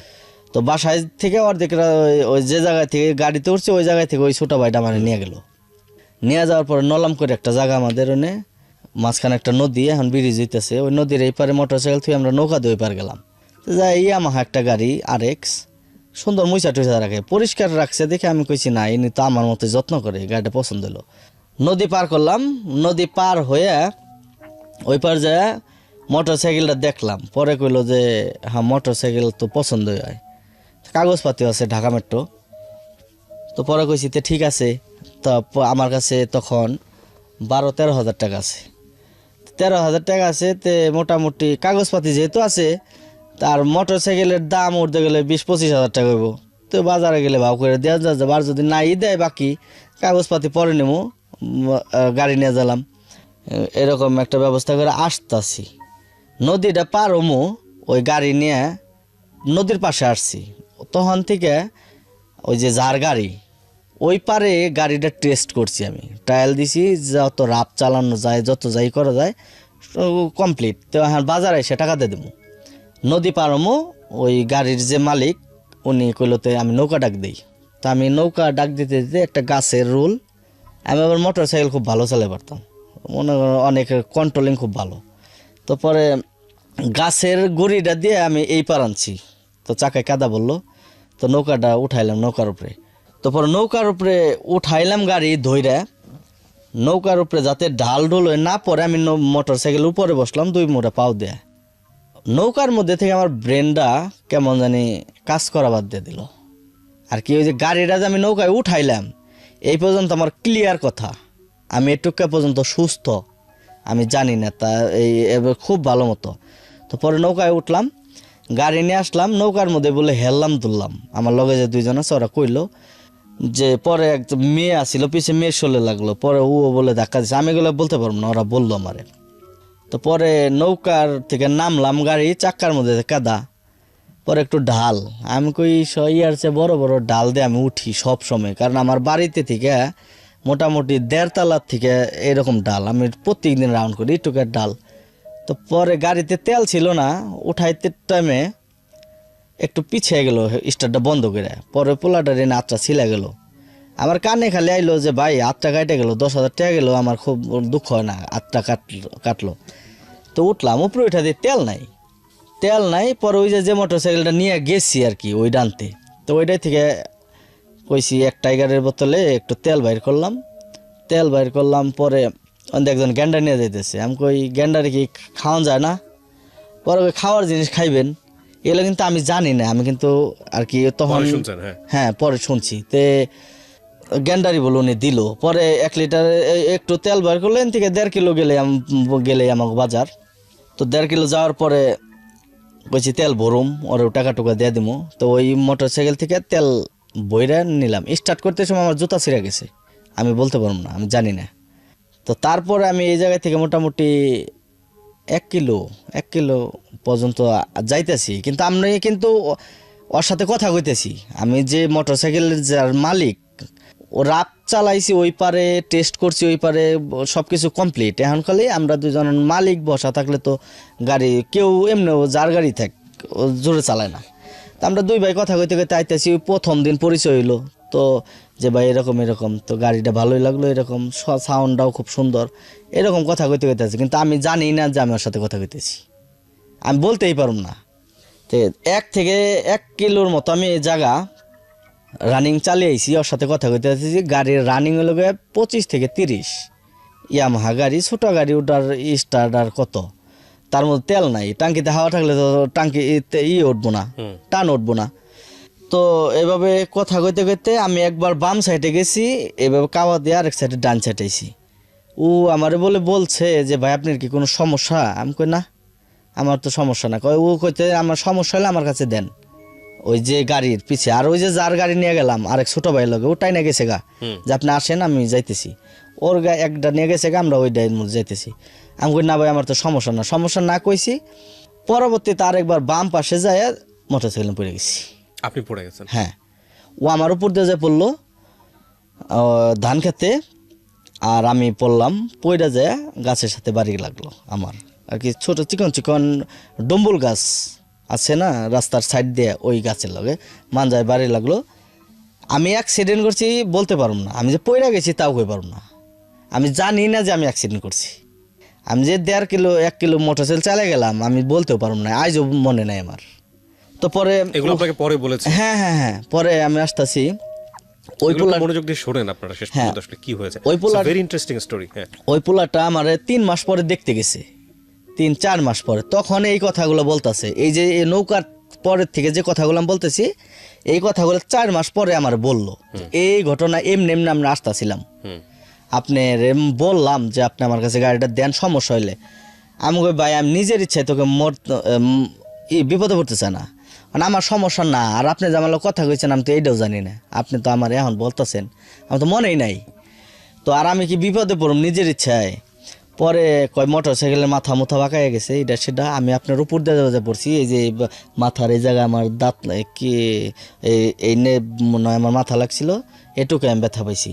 তো আপনি যে পইরা যায় ডম্বল গাছের লগে বাড়ি খাইছেন, হোন্ডার বাড়ি লাগছে এই বুকের এই জায়গাতে ব্যথা, হ্যান্ডেল বাড়ি লাগছে। পড়ার সাথে সাথে আমার এই নাভির নিচের থেকে অবশ, এই নাভির নিচ থেকে অবশ। আমি সেন্সে আছি, কিন্তু আমি বুঝতেছি না যে আমি অ্যাক্সিডেন্ট করছি না আমি পড়ে গেছি না কিছু, আমার মধ্যে আমি নাই, আমি বলতেও পারব না। তো আমাকে ধরে হসপিটালে নিয়ে গেছে, তাও জানি না। কিন্তু ওরা যারা আমার হসপিটাল নিছে তারা বলল যে আমি বলতাছি যে আমার পা কই, আমি জানি না, আমি ওদের সাথে কথা বলতাছি। পরে মনি ফোন দিতেছে বাসা থেকে, সকালে গেল, লাঞ্চের টাইম 3টা বেজে গেছে। পরে আমার ভাই মনে হয় বলছে যে ভাই তো অ্যাক্সিডেন্ট করছে, মনে করছে ও বিশ্বাস করতেছে না, হ্যাঁ ফাইজলাম করে নাকি। মনি হ্যাঁ আর আপনার wife? আমার ওয়াইফ রে ও কয় ফাইজলাম করছে, কয় না বাইরে নিয়ে হসপিটাল যেতেছি। তো 2-3টা হসপিটাল ঘুরছে, আমার রাখে নাই। পরবর্তীতে পঙ্গুতে বলে নিছে, পঙ্গুতে নিয়ে গণস্বাস্থ্যে নিছে, গণস্বাস্থ্যে নিছে আগে, ওই না মনে হয় 17 দিন ছিল, এগুলো কিচ্ছু আপনার মেমোরি আমি জানি না। তারপরে গেলাম পঙ্গুতে, 2-2.5 মাস পরে আমি দেখতেছি আর কি, আমি মোটামুটি ভাবে চিনছি সব। 2-2.5 মাস। হ্যাঁ আমি এর মধ্যে কোনো কিছু না, পঙ্গুতে গেছি। পরে পঙ্গুর বেডে যে গণস্বাস্থ্যে রাখছে, আমার কে রক্ত দিছে বা কি করছি আমি, ও তো আমি কিন্তু কথা কইতাছি, আমি নার্সে গালাগালি করতেছি বাট আপনি বুঝতে পারতেছেন না কি না, আমি জানি না। আমার ওয়াইফরে মারতাছি, আমার মেয়েরে সহ্য হইতেছে মারতাছি, যারা আমার ভালো না লাগতেছে না, আমি তারে গালাগালি করতেছি না, আমি জানি না। 3 মাস 2.5 মাস 3 মাস পরে আমি দেখতেছি আমি পঙ্গুতে শোয়া, তখন আমার পুরা পশমের গুড়ায় গুড়ায় ব্যথা, পুরা পশম, পুরা বডি চামড়া চুমড়া ব্যথা, এটুক আর কি। এটুক তো আছে কিনা জানতেছি না। আমারে বিছানার চাদর দিয়ে এদিকে ঘুরাইতো, এদিকে ঘুরাইতো, আর ধরার মতো কোনো জায়গা ছিল না আমার শরীরে। আর শরীর একদম হ্যাং লেগে গেছি আর কি, একদম মেরা হয়ে গেছি। আমি জানি, তখন আমি দেখতেছি কি ব্যাপার, আমার একটু কই, মানে নাভির নিচ থেকে আমার নাভির নিচ থেকে কই, আমি কি ব্যাপার আমার এই জায়গায় থেকে। আর টয়লেট করতেছি, বুঝতেছি না, টয়লেট অটোমেটিক হয়ে যেতেছে। প্রসাব তো এই যে পাইপ লাগিয়ে রাখছে, প্রসাব ওইটা আপনি সেন্স ফেরার পরেই দেখলেন যে পাইপ লাগানো? হ্যাঁ। আচ্ছা। আমি হাঁটা চলা করতে পারতে, এদিকে ঘুরলে আমার সাপোর্ট লাগতেছে, বা এদিকে ঘুরতে। আপনি স্ত্রীকে জিজ্ঞেস করলেন না তখন আপনি ওয়াইফকে? আমি কইতেছি আমি এই জায়গায় কেন, হ্যাঁ, কয় তুমি অ্যাক্সিডেন্ট করছো। আমি তো জানি না আমি অ্যাক্সিডেন্ট করছি, আমি বলতেই পারবো না আমি অ্যাক্সিডেন্ট করছি। আমি এখানে কে, আমি তো বাসায় যেতেছিলাম, মোটর সাইকেল কিনে নিয়ে আসলাম, আমি গ্যান্ডারি খাইলাম একজনের কাছে চাইয়া, হালকা হালকা মনে হইলো। তো আমি এই জায়গায় কেন কয়, পর আমার মামা তো বোনে ভাই কইতেছে যে আমার শরীরে তোমার রক্ত, আমার 2জনের রক্ত বি পজিটিভ, তোমার রক্ত দিতাম জান। আমি কিচ্ছু কম না, কই তুমি আমার বকলা, আরেকজনের মারলা, আরেকজনের ইটা করতেছ। আমি তো কই পারবো না ভাই, এগুলো আমি জানি না। 2.5-3 মাস পর্যন্ত কি জানা গেছে যে কি হয়েছে আপনার? হ্যাঁ ওনারা কি পরে বলছে? পরবর্তীতে বলতেছি, আসতেছি আমি। তো পরে পঙ্গুতে যখন দেখতেছি এটা, তো পঙ্গুতে কোনো চিকিৎসা পাইনি আমি তেমন ভাবে। ওরা মনে করছে আমার শরীরে যেহেতু হাত দেওয়া যায় না, মনে করছিল রগটা ছিঁড়ে গেছে, তো রগটা ছিঁড়ে নাই। আর এই যে যে জায়গাটা ভারী লাগছিল, এই জায়গাটা ওরা অপারেশন করে নাই। ওরা করতো তার কোরবানি ঈদের আগে ছিল, তো 7-8 দিন আগে, আর কোরবানি ঈদের 25-26 দিন, হ্যাঁ কোরবানি ঈদের 25-26 দিন আগে আর কি এরকম ঘটনা হয়েছে। তো ওটা কোরবানির আগে ছিল বিদায়, ওরাও কেমন জানি আর সরকারি হসপিটাল, তদারকি ছাড়া আর কি, অতটা কেয়ার ছিল না, রিকভারি ছাড়া, রেফারেন্স ছাড়া তো কাজ করে না, কেয়ার করে না। তো আর গ্রাম অঞ্চলের মানুষ হসপিটালে বা থানা পুলিশের জায়গায় একটু কমই যায়, যত পারে না যায়, বিপদে না পড়লে। তো আমার ঢাকার ভিতরে যায় আমার এনে দৌড়াদৌড়ি করার মতো মানুষ এমনও নাই। আমার এক চাস্তো ভাই আছে, জ্যাঠাতো ভাই তানভীর, ঢাকা শহরেই হাজারীবাগের বাড়ি। তো ওই দৌড়াদৌড়ি করতেছে, হসপিটালে ডাক্তারের সাথে কথা কইতেছে, আমার জ্যাঠা দৌড়াদৌড়ি করতেছে, আর আমার ভাইয়ের আসতেছে, তারাও কথা কইতেছে।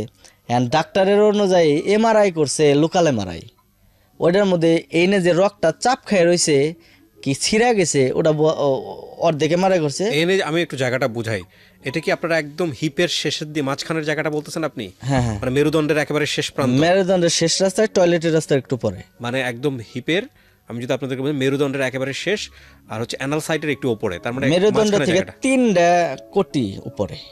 ওইখানে কি থেতলে যায় ধাক্কাটা লেগে নাকি? হ্যাঁ, মেরুদণ্ডের হাড্ডিটার নইরা গেছে 2টা, একটা নইরা যায় ওই যে স্পাইনাল কর্ড আর কি, আমরা যে অনুভূতি স্পাইনাল কর্ড খুবই হ্যাঁ খুবই সেনসিটিভ, অনুভূতির যে রগটা, ওই রগটা ওই স্পাইনাল কর্ডের আর মেরুদণ্ডের হাড়ের চাপ খায়, আর রগগুলা তো সুতার মতো বলে, যে কারণে আপনার নিচের হ্যাঁ হ্যাঁ অবশ। কিন্তু পারি আমার ভিতরে এই যে আমি বসতাতে আমার অসহ্য যন্ত্রণা হইতেছে, আমার জীবনের বাঁচানোর লেগে আমি বসে রয়েছি। আমার এখানে মনে করেন যে এই যে এগুলা আমার মনে হইতেছে আগুনের কয়লা, গরম দিলে যেরকমই হয়, আমার মাজার নিচ থেকে পায়ের তলা পর্যন্ত গরম আগুনের মতো। অথচ আপনার এগুলো কেটে ফেললেও আপনি টের পাবেন, আমি টের পাব না, কিন্তু আমি নিজে নিজে অনুভব করতেছি, আমার ব্যথা আমি সহ্য করতেছি। কিন্তু আপনি কি জিনিস এটা? এক্সপ্লেন করা যাবে না। হ্যাঁ, হ্যাঁ, আপনি আপনি ধরলে আপনি যে বলবেন যে এই যে বাড়ি মারতাছি, আপনি বুঝতেছেন, আমি দেখতাছি কিন্তু বুঝতাছি না, কিন্তু ভিতরে ক্যালসিয়ামে কি হইতাছে, মাংসের মধ্যে কি হইতাছে, ওইটা আমি নিজে নিজে অনুভব করা পারতাছি। আচ্ছা, তারপর তো পরে ওই রক্তটা চাপ খেয়ে রয়েছে। তো আমি ওই পঙ্গুতে শুধু কি করতো, সকাল 10টা বাজায় একটা ইঞ্জেকশন দিত, ব্যথার ইঞ্জেকশন, ওই যে পশমের গোড়ায় গোড়ায় ব্যথা। দুপুরে খাওয়ান দিত, কোনো ওষুধ নাই, আর ব্যথা টেথার ওষুধ মনে হয় যে আমাকে বাহির থেকে কিনাইছে, এডি খাইতাম। রাত 10টা বাজে ওষুধ দিত। ইঞ্জেকশন দিতেছে সরকারি ডাক্তাররা, ও ব্যথার ইঞ্জেকশন ওইন্দা যাইতাছে না, ব্যথায় আমার এদিকে নীল কামড়ে নিতেছে। ওগো বলতাছে যে কেন ওটা বেকা হয়ে গেছে, আপনারা লাগাই দেন, কোনো গুরুত্ব নাই। পর আমি লাগাইতেছি না, বকাবাজি করতেছি, আর 2 দিন পর পর মানুষ মরতেছে, ঘন্টাখানিক পর পর মরতেছে। বেড কান্দাকাটি, এখন দেখে তো ভয় পেয়ে গেলাম। এরকম হন আমি কইতেছি যে এই জায়গায় আপনারা চিকিৎসা নাই, কিছু নাই, তা আমি এই জায়গায় এইভাবে সরেছি গা। আর পরে আমার ডাক্তার কাকার, আমার এক জ্যাঠা MBBS ডাক্তার ওই রকমভাবে, তো এখন উনি তাবলিগ জামাতে থাকে, হাজারীবাগের দোকান, আলোচনা করলো যে ভাইস্তার এই অবস্থা কেমনে কি। পরে কইতেছে যে আপনার ভাইস্তা আমাদেরও তো সম্পর্কের ভাইস্তা, তাহলে তা আপনি ই করেন। ওই একটা রেফারেন্স পেলাম, তো রেফারেন্স জ্যাঠা যখন কথা বললো, আগে পরে সবাই কথা কইছে ওগুলো আমি জানি না আর কি, আমি সেন্সে আসার পরে যেটুকু শুনতাছি। তো আমার জ্যাঠা বড় ভাই আর কি, আমার জ্যাঠাতো ভাই এমারত ভাই, আমাগো বাড়ির মধ্যে তো আমি বড়, তো এমারত ভাইও কথা বলছে ডাক্তারের সাথে। তো ডাক্তাররা যারা যা বলছে তারা তাই শুনছে। আর ওরা বললো রক্তটা ছিঁড়ে গেছে। ফিল্ডে আসে ডাক্তারগুলা এসে কয় এটা হক সাহেবের ভাস্তি জানা, কয় হ্যাঁ। ও আমারে কইতেছে এ রোগী আর ভালো হবে না, আমাদের দ্বারা তো অপারেশন করলে কুরবানিদের পরে অপারেশন করবো, 7 দিন ছুটি যেতে যাবো, ছুটির আগের দিন আইছে, তো এ রোগী আর ভালো হবে না, আমরা অপারেশন করলে শুধুমাত্র বসতে পারবো, আর কোনো কিছু সম্ভব না। আমি তো পুরা মাথা চেঞ্জ হয়ে গেল, আমি গালাগাজি করে দিচ্ছি, এই কি আপনার ডাক্তার না মানুষ না জানোয়ার? আমি, আমার গার্জেন আছে, আমার রুগী আছে, আপনি আমার গার্জেনরা যা বলেন যে রুগী বাঁচবো না, আধা ঘন্টা পর মারা যাব, আপনি আমারে কইতেছেন কি লেগে? আমার তো মাথা খারাপ হয়ে গেছে। আমি যখন কিনা সেন্সে এসে দেখলাম আমার অর্ধেক নাই, অবশ, আমি তো তখন থেকে পাগল, বুঝতেছি না, মনে আইতেছে আবার ভুলে যেতেছি। আর আপনি আমার ডাইরেক্ট বলতেছেন, আপনি আমার রুগীর, আমার গার্জেনরা বলেন যে রুগী আধা ঘন্টা বাঁচবো, মরে গেছে, আপনারা নিয়ে যান গা। আপনি আমারে কীভাবে বলেন? আমি তো এই অবস্থা। তো যাই হোক এইভাবে, আর তার সামনে তো এইভাবে করলাম, তো তারা গেল গা।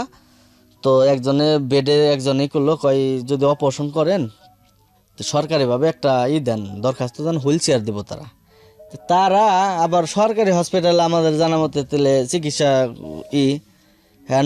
ডাক্তার কাকার ওই যে, তারপর এই কথা বলার পর ডাক্তার কাকা যখন সোহেল স্যারের সাথে কথা বলতেছে, সোহেল স্যার বললো যে ওর যে জায়গাটা চাপ খায়া বাঁকা হয়েছে, তার মানে মেরুদণ্ডের 2 মুড়া, ডাক্তারের ভাষায় কি জানি বলে, নরম হয়ে গেছে।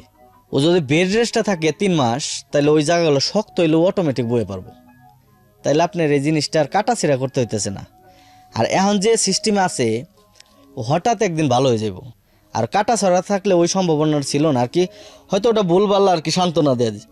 তো ডাক্তার কাকে কইতেছে, আব্বারে মনে করলো যে ওরে নিয়ে বাড়িতে জায়গা ও 3 মাস থাকলে মনে কর যে এমনিতেই বসতে পারবো, কাটা লাগবো না। তাইলে দেখবি আল্লাহ যদি রহম করে, আল্লাহর উপরে জব্বার কর, নামাজ রোজা পড়ে তোরা সবাই দোয়াটাও করগা, ওই যে চাপটা খাইয়ে রয়েছে, চাপটা ছুইটা গেলে আস্তে আস্তে ভালো হয়ে যাবো।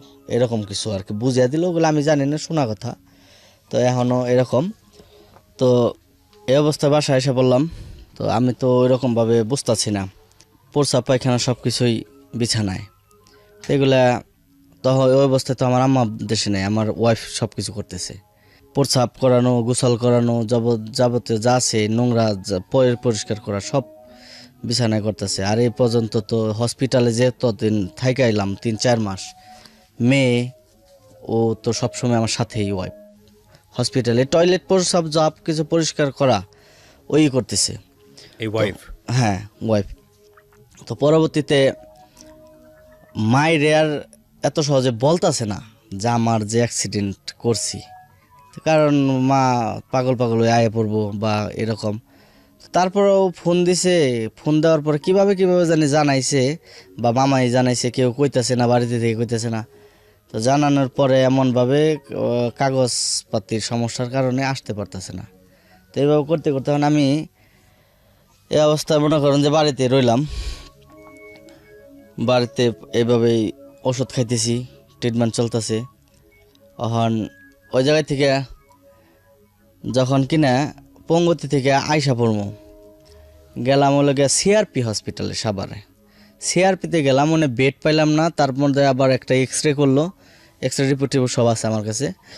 তো এক্সরে করলো, এক্সরে করার পরে ওখানে বলতেছে যে 90 দিন পর পর 1.5 লাখ করে টাকা লাগবো। কত দিন করে থাকতে হবে এটা শিওর না, কিন্তু রোগীর সাথে কোনো লোক থাকতে পারবে না। তো এইভাবে বলতেছে রোগীর সাথে যদি কোনো লোক সেবা করে নাই থাকতে পারে, আর প্রস্রাব পায়খানা সব কিছু বিছানায় করে, অন্য মানুষে কিভাবে কি করব না হইব যত্ন ওইভাবে একটাই করে করতে, তো আর ভালো হইব কি না এটাও করতেছে না ওই মুহূর্তে। তো পরে আনলো না। পরে আমার এক চাস্তো ভাই, ওর আম্মুর এরকম একটা সমস্যা হয়েছিল।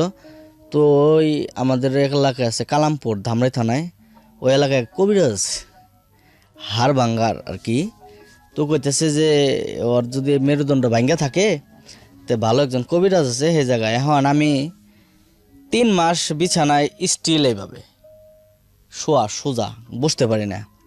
আর তখন আমার এই 3 মাস আগে কি হয়ে গেছে আমি এগুলো জানিও না। এখন আমার মাথায় ওরকম মনে আসে না। খুব যদি কিনা মনে করার ইচ্ছা করি ওই যে অ্যাক্সিডেন্টের আগের কথাগুলো ওগুলো একটু একটু মনে হয়, কিন্তু ওই যে অ্যাক্সিডেন্টের পরে ওইটুকু জিনিসগুলো কোন হসপিটালে রইলাম, কে কে রাখতে চাইলো, কী বলছি, কারে বকাবাজি করছি, এগুলো আমার মনে নাই। তো এই যে বউ সবার সঙ্গে আছে এই সাথে সবসময় যে জায়গায় আছি, কবিরাজ বাড়ি গেলাম। যাওয়ার পরে ও আমার ঘাড়ে স্টে দিয়ে নিয়ে গেল, গাড়ে ধরে বসাইছে। বসানোর পরে দেখলো এক্সরে কাগজটা, দেখলো এক্সরে কাগজটা দেখে হ্যাঁ কি না কি কইলো 3-4টা হাড় ভাঙছে, এটা সেটা ঠিক হয়ে যাব। হাড় ভাঙার চিকিৎসা আমার নিজের চোখেও দেখা উনি ভালো করছে। তো ভালো করছে, 70 বছর 75 বছরের এক বুড়ি এই জায়গা থেকে জয়েন ছুটে গেছে, 8-9 দিনে ভালো হয়ে গেছে। আমার তো হাড় ভাঙে না, আমার তো সমস্যা রগে। এখন ওনার তো ট্রিটমেন্ট ভুল। কিন্তু ওই যে অ্যাক্সিডেন্ট যখন করলাম তখন যে পয়রা যে গাছের সাথে বাড়ি খেলাম, এই জায়গাটা এতটুক জায়গা আর কি রক্ত জমাট বেঁধে গেছে, নীলা পড়ে গেছে। এই যে কিছু কিছু ব্রয়লার মুরগি দেখবেন চাপ বেশি খেলে নীল হয়ে যায়, এরকম রক্তটা জমাট বেঁধে গেল। সেট রুম ভাড়া নিলাম 1700 টাকা দেয়া। যে আমার শরীরের ব্যথাটাতে গেছে, কিন্তু আমি যে কারণে আইছি ওইটা তো হইতেছে না, আমার তো মানজায় বল পাইতেছি না। পরে কথা এটা দেরি হইব, এটা সেটা আমাকে যদি দেরি হয় তাহলে আমি এই জায়গায় পড়ে থাকুম, যদি ভালোই না হয়। তা আমি যদি এইভাবেই থাকি তো আমার বাড়িতে যাই শুয়ে থাকুম, এই জায়গায় তো শুয়ে থাকে লাভ নাই। আমি ফুলোরে শুইতেছি, আমার মেয়ে এইভাবে শোয়া, আমার বউ এইভাবে শোয়া, তার আমি বাড়িতে যাই গে। বাড়িতে এলো কিন্তু ওই যে গাছ ওষুধ লাগাইলো, এই যে জায়গাটা বাড়ি লাগছিল ভিতর থেকে জায়গাটা গেছে পয়চা গেছে গা, উপরে স্কিন ঠিক আছে। তখন আমার এই জিনিসটা ব্রেন অ্যাটাক করলো, আমি পাগল হয়ে গেলাম। আমি কি ওরা চিনি না জানি না, বকাবাজি করতেছি, মারামারি করতেছি। আমার আব্বারে দেখে আমি ভয় পাই, কেউ আমি চিনি না বাপকেরা। আবার কেউ হু দেয় ডাক পারতাছে, একজন আমার আছে মাফ করুক আমারে, আমি ভুল করে করছি, এগুলো সব কিছু আমার সেন্স আসছিলাম না আমি। তাছাড়া একজন কারণ ছাড়া একজন মানুষ আমি কি লেগে গালি দেবো। তো পরে আমি সবার কাছেই ভুল করছি এরকম। তো তারা বুঝতে পারছে যে কি ব্যাপার, ও আমার সামনে কথা কয় না, এত ভালো একটা পোলা হঠাৎ করে এরকম আচরণ। তারা ওইভাবে মাইনা নিছে, কেউ মাইন্ডে নেয় নাই যে বাবা এরকম। তো চিকিৎসা করলাম। আমি যেটা বুঝি, মানে আমার এতক্ষণ গল্প শুনে যেটা মনে হয়েছে, ওনার প্রথমত উনি ধাক্কাটা খেয়েছে, সেটা হচ্ছে মেরুদণ্ডের একেবারে শেষ যে জায়গাটুকু থাকে ওইখানে অ্যানাল সাইটের উপরে, মানে এই জায়গাটুকু ওনার ধাক্কা খাওয়ার পরে আলটিমেটলি ব্রেনের কোনো একটা সেন্সেসরি পার্টে ভয়ঙ্কর রকমভাবে ধাক্কা খায় বা অফ হয়ে যায়, যেটাকে উনি বলছে স্পাইনাল কর্ডে ধাক্কা। এবং তারপরে বেসিক্যালি ওনার নাভির নিচ থেকে একদম পায়ের আগা পর্যন্ত সমস্ত কিছু অবশ, স্টিল না আজকে পর্যন্ত অবশ। কিন্তু যে ধাক্কাটা খেয়েছে ওই ধাক্কাটার ব্যথাটা ওইটা ওই জায়গাটুকু পচে গেছে, হ্যাঁ। এবং সেই পচে যাওয়ার জায়গাটা আবিষ্কার হয়েছে 4 মাস পরে। যেহেতু ওইটা ব্রেনের নার্ভের সঙ্গে যুক্ত, সুতরাং ওনার মধ্যে অনেক আবল তাবল আচরণ গ্রো করেছে। কিন্তু এই প্রসেসে যেতে উনি ডাক্তার থেকে শুরু করে কবিরাজ থেকে শুরু করে আবার ডাক্তার, আর এই 4.5 বছর তো এটা একটা উপাখ্যান, হ্যাঁ। ভুল ট্রিটমেন্টে কী হতে পারে, আর একটা ছোট্ট জিনিস মানুষের জীবনটাকে কীভাবে এলোমেলো করে দিতে পারে। বাট আমরা কখনোই নেগেটিভ জিনিসটাকে বড় করে দেখব না। Life is all about struggle, যুদ্ধ আমাদের করতেই হবে, প্রত্যেকের জীবনেই আছে। আমরা বরং ফাইটিংটাকে বড় করে দেখব। অনেক পজিটিভ একটা মেসেজ আছে আজকের এই স্টোরিতে, বলেন তারপর। তো যাই হোক এইভাবে যখন ইমিডিয়েটলি করলো, অতটুকু মাংস শরীরের এক জায়গায় থেকে এক জায়গায় নিয়ে লাগানো সম্ভব না। কতটুকু মাংস? মোটামুটি 1 থেকে 1.5 কেজি। 1.5 কেজি মাংস ওখান থেকে? হ্যাঁ, এই যে আমি যতটুকু মোটা থেকে মেরুদণ্ডের হাড় পর্যন্ত যতটুক গর্ত, হাড় এইভাবে যে ড্রেসিং করে হাড়ের মধ্যে করকর করে আমি বুঝি, হাড় পর্যন্ত মাংস ওইটা ফালাইছে যেটুক পড়ছে। তো পরে এতটুকু মাংস অন্য জায়গায় থেকে লাগানো সম্ভব না, তো এটার কোনো ট্রিটমেন্টও ওই নাই। অপারেশন করে মাংসটা ফালাই দিল, এটার শুধু ট্রিটমেন্ট একটাই, ওরে ভালো মন্দ খাওয়াইবেন, শরীরে থেকে মাংস বাড়বো, ঘাটা ছোট হইব। তো ছোটো হইতে হইতে পরবর্তীতে যখন কিনা গাড়ির সাইজটা ছোটো হয়ে যাবো তখন লগে এক জায়গায় থেকে মাংস কাইটা বলবো। তো যাই হোক এইভাবে করলো। তো ওই অবস্থায় ডাক্তারগুলো যে ড্রেসিং করতে আসতেছে, ওরা ঘাওয়ের পরিমাণটা দেখে সিনিয়র ডাক্তারগত কাইটা কাইটা অভ্যাস, ওরা যখন না থাকে এমনি যারা ট্রেডিংয়ের জন্য আছে গণস্বাস্থ্যে সাহস পেতেছে না। একটা মানুষ আছে আমার ওয়াইফকে অনেক হেল্প করছে, বাবুল ভাই নামটা বলতে হয়। ড্রেসিং তো তার গয়নে করি, আর আমি একটা জিনিস কই, এই অ্যাক্সিডেন্টের পর থেকে কিন্তু আমার একটা ইনকাম নাই, আমি পড়ে গেছি। আমার ইনকাম বলতে আমি তো এইভাবে কিভাবে চলতেছে ওটা তার আমি হসপিটালে বসে আর বুঝতেছি না কে দিতেছে, কে কী করতেছে, কে চালিয়ে নিতেছে। আর আমার ছোট ভাই, আমার মেজো ভাই যে অ্যাক্সিডেন্টের আমি একটা লোন উঠাইলো, কারণ আমার ওই রকমভাবে তো টাকা আমার পরিবারের সম্ভব না। তো লোন উঠায় 50,000 টাকা নিয়ে হসপিটাল গেলো, আর 50,000 টাকা হসপিটাল গেলে কি এরকম একটা ইয়া। তো এই যে শুরু হইলো, তো ঘাটা ওই বাবুল ভাই দেখলো, আবার আমার ওয়াইফ দেখতেছে, হসপিটাল নার্সরা কিছু যাইতেছে গা, সাহস পাইতেছে না, আবার বৃষ্টি গন্ধ, রুম স্প্রে লাগে 2-3টা করে। এরকম অবস্থায় পরে বাবুল ভাইয়ের কইলো যে আপনি আমার শিখিয়ে দেন। আপনার ওয়াইফ বলল? হ্যাঁ, শিখিয়ে দেন। পরে কয় আপনি পারবেন, কয় শিখিয়ে দেন। পরে গ্লাভসগুলো হাতে নিয়ে ও দেখতে কাটাকাটিগুলো শিখলো। শিখার পরে ডাক্তার সময় মতো আসতেছে না, পাইতেছে না, ড্রেসিং ওই করে। আপনার কেমন লাগে যখন ড্রেসিং? আমি বুঝি না তো। ও, আপনার তো ওই আমার বোধ নাই, কিন্তু কেসি দিয়ে খোঁচা লাগলে পা ফাল দিয়ে দাঁড়িয়ে যায়। ও, পা অটো দাঁড়ায় যায়? হ্যাঁ, অটো দাঁড়িয়ে যায়। এই যে আমি যখন সুরসুরি দিমু, এই যে সুরসুরি দিলে ওই যে দেখেন আঙ্গুর কেমন করে, এগুলাই করে। এই যে অনুভূতি, এই যে দেখেন, এই যে পাউন্ড, আমি কিন্তু না, এটা আউট অফ কন্ট্রোল, আমার কন্ট্রোল নাই। পাও তো বাঁকার মতো হয়ে গেছে। হ্যাঁ, এই যে বাঁকার মতো হয়ে গেছে। একটা জিনিস 4 বছর 4.5 বছর যদি ব্যবহার না থাকে তাহলে ওটা কি হয়? এই যে সুরসুরি দিছি, এই যে তখন অটো উঠতেছে, এই যে এটা আমার কোনো কন্ট্রোলিং নাই, এই কারণে তো আশাও ছাড়া পারতেছি না। তো যাই হোক, এইভাবে এখন ওই ড্রেসিং করতেছে, আর আমি খাইতেছি না, একদম কাবু হয়ে গেছি। আমারে গামছা দিয়ে বান্ধা তারপর খাওয়াইছে। আবার আমার সামনে ও আইলে আমার মারতাছি, আমার ওয়াইফরে। আমার মেয়েটা সামনে আহে, আমার কাছে মনে হইতেছে ওর আমার কেমন জানি কি করতেছে, ওই যে ব্রেন এলোমেলো হয়ে গেছে, ওরে মারতাছি, ঘুমের মধ্যে ওর দৌড়েছিবি দিতে যাইতেছি। আমার ওয়াইফ আমার থেকে আলাদা, আমি একলা একটা খাটে ও নিচে শুয়ে রয়েছে। তারপর তো ওইটা নিয়ে দৌড়াদৌড়ি, তো ঢাকা ড্রেসিং করতেছে, আর মাঝে সাথে 7 দিন 8 দিন 15 দিন পর যে ড্রেসিং ডাক্তারে দেখা আনতেছে কি পরিস্থিতি। ওই ডাক্তাররা বলতেছে ড্রেসিং কে করে, আমাকে আমার ওয়াইফ করে। কয় ভালোই পরিষ্কার রাখতেছে, তার ডাকান। তো পরে ওরাই দেখাই দিত যে এইভাবে করবেন, কারণ আমার নেওয়াটা সবচাইতে কষ্ট, ওই উঁচা করে নেওয়া। তো এই যে গোসল করি আমি 7 দিন 8 দিন পর, 10 দিন পর, এমন 22 দিন পর গোসল করছি কিছুদিন আগে। দৌড়ার মানুষ নাই বাড়িতে। তো এইভাবে কষ্ট করতে করতে আর ঘরে পড়া অবস্থায় ডাক্তার ট্রিটমেন্ট করতে করতে নিজেও যা ছিল। 20-22 দিন পরে গোসল করেন? আচ্ছা, ওনাকে দেন তো, আপনার ওয়াইফকে দেন, আপনি একটু কথা বলেন। 20-22 দিন পরে গোসল করে একটা মানুষ ঘরের মধ্যে আছে, খারাপ লাগে না? লাগে, খারাপ লাগে, কিন্তু ওর তো বের করতে সমস্যা হয়, সেই জন্য। তো 4 বছর 4.5 বছর যাবত আছেন, কখনো মনে হয় না মানে যে কি হবে, ফিউচার তো নাই, এরকম ভাবে কেন ওর সাথে ওর থাকার দরকার? এই প্রশ্নটা আপনাকে করতেছি কারণ এটা আমাদের অনেক দর্শকেরই মাথায় আসবে, যে কারণে আপনার কথা একটু শুনি।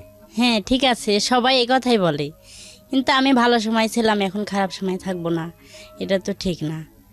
সেই জন্য আল্লাহ যার ভাগ্যে যা রাখছে, এটা তো কারো হাত নেই। আপনি যে ড্রেসিং করেন ওনার যে জায়গাটা, আমি একটা ছবি দেখিয়েছি, আমাকে পাঠিয়েছে, এটা কয়দিন পর পর করতে হয়? প্রতিদিনই করা লাগে। প্রতিদিন করতে হয়? প্রতিদিন। আল্লাহু আকবার।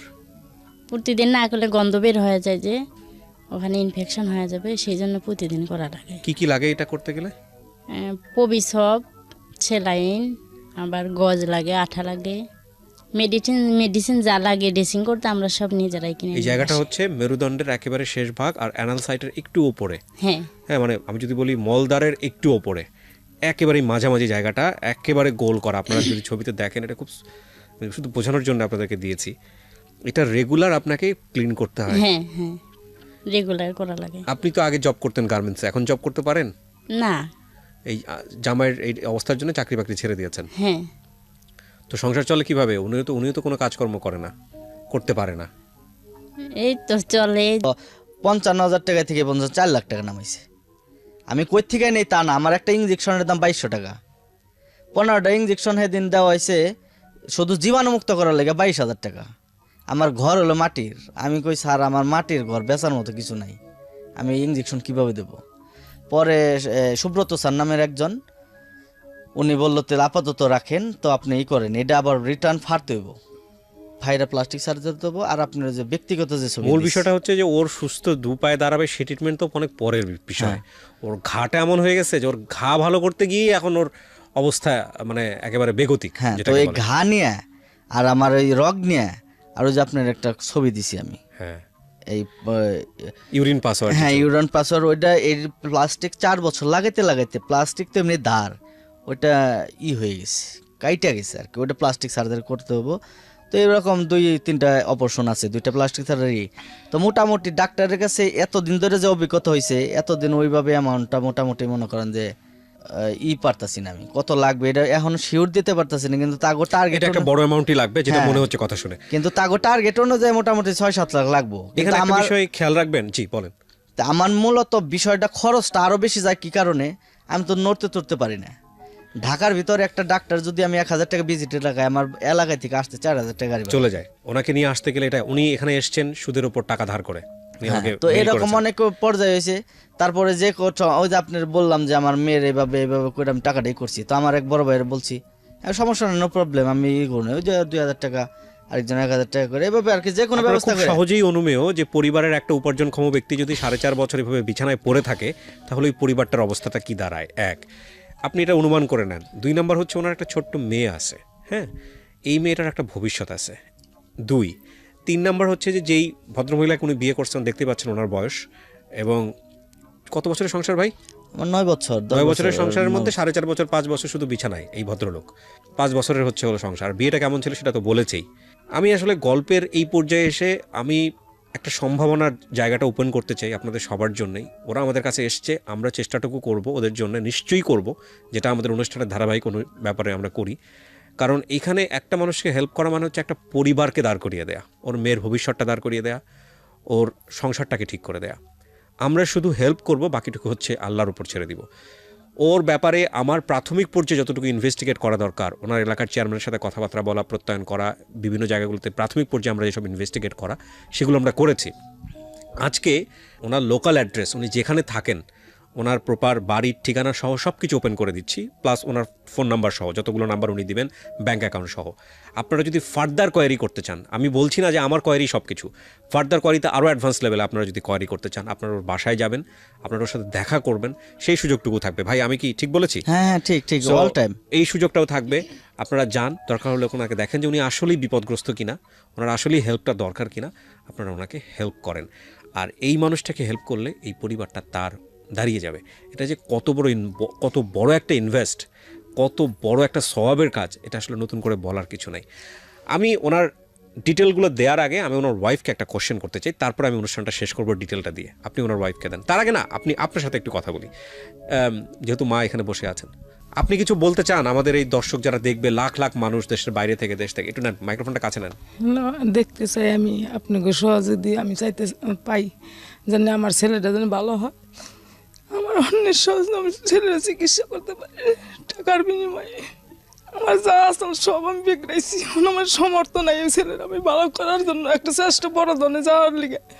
তাই আপনার কাছে আইছি, আপনাকে যা মহব্বত লাগে তাই আপনি করবেন। আপনার এই দেখলাম একটু আগে ভিডিওতে, আপনি ওনাকে ধরে বিছানায় তুলতে তোলেন, এই 4 এইভাবেই বছর করেন? ধরে, 4 বছর ধরে পেশাব করে পায়খানা করে সব ফেলে, এরকম বসের পোলা ঘরেতে আমি কেমনে থাকা পারি?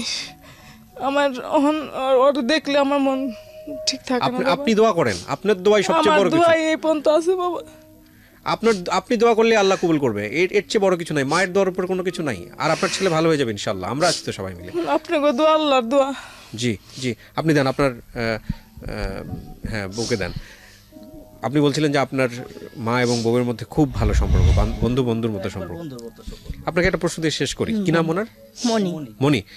মনি, যদি কখনো এরকম হয়, আল্লাহ না করুক, আমরা দোয়া করি আপনার হাজবেন্ড ভালো হয়ে যাবে, যদি কখনো এরকম হয় যে এর চেয়ে পরিস্থিতি খারাপ হয়ে গেল, স্বামী স্ত্রীর যে সম্পর্কটা সেটা তো একটা সংসারের জন্য অনেক গুরুত্বপূর্ণ, এবং একই সাথে আপনি ওনাকে স্বাভাবিকতার জায়গায় তো অবশ্যই নাই, অন্যরকম একটা সাপোর্ট দিয়ে যেতে হচ্ছে। এইরকম একটা অবস্থায় উনি যদি আর কোনোদিন ভালো না হয়, ধরেন আল্লাহ না করুক, আপনি কি করবেন? না স্যার, আল্লাহ যতদিন রাখছে থাকবে, আমি পাশে আছি। অনেক মানুষ অনেক কথাই বলে, কিন্তু আমি ওটা গুরুত্ব মনে করি না। আমি যা সব কিছু তো আল্লাহর ইচ্ছা, তাই না? উনি রে থুয়ে গেলে কি আমার কপালে সুখ আসবে না, কিন্তু আমি চাই না যে যতদিন আছে আমি ওর সাথেই থাকবো। ইনশাআল্লাহ, মাশাআল্লাহ, আমরাও সাথে আছি। আমরা কি নাম বাবা? মাইমুনা ইসলাম রীতি। ময়মিনা আসলাম রীতি। মাইমুনা ইসলাম রীতি। রীতি, ও বোধহয় আপনাকে সুস্থ দেখেনি না? ওর হ্যাঁ, অবস্থা সুস্থ যদি- দেখছে।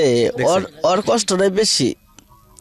ও 2.5 বছর পর্যন্ত থাক, আপনি কাঁদেন না, ওর কষ্ট পাবে। ওর জিনিস দেয়া পাশের রুমের আরো 2টা বাচ্চা মানুষ হয়েছে, তখন ও বুঝে নাই।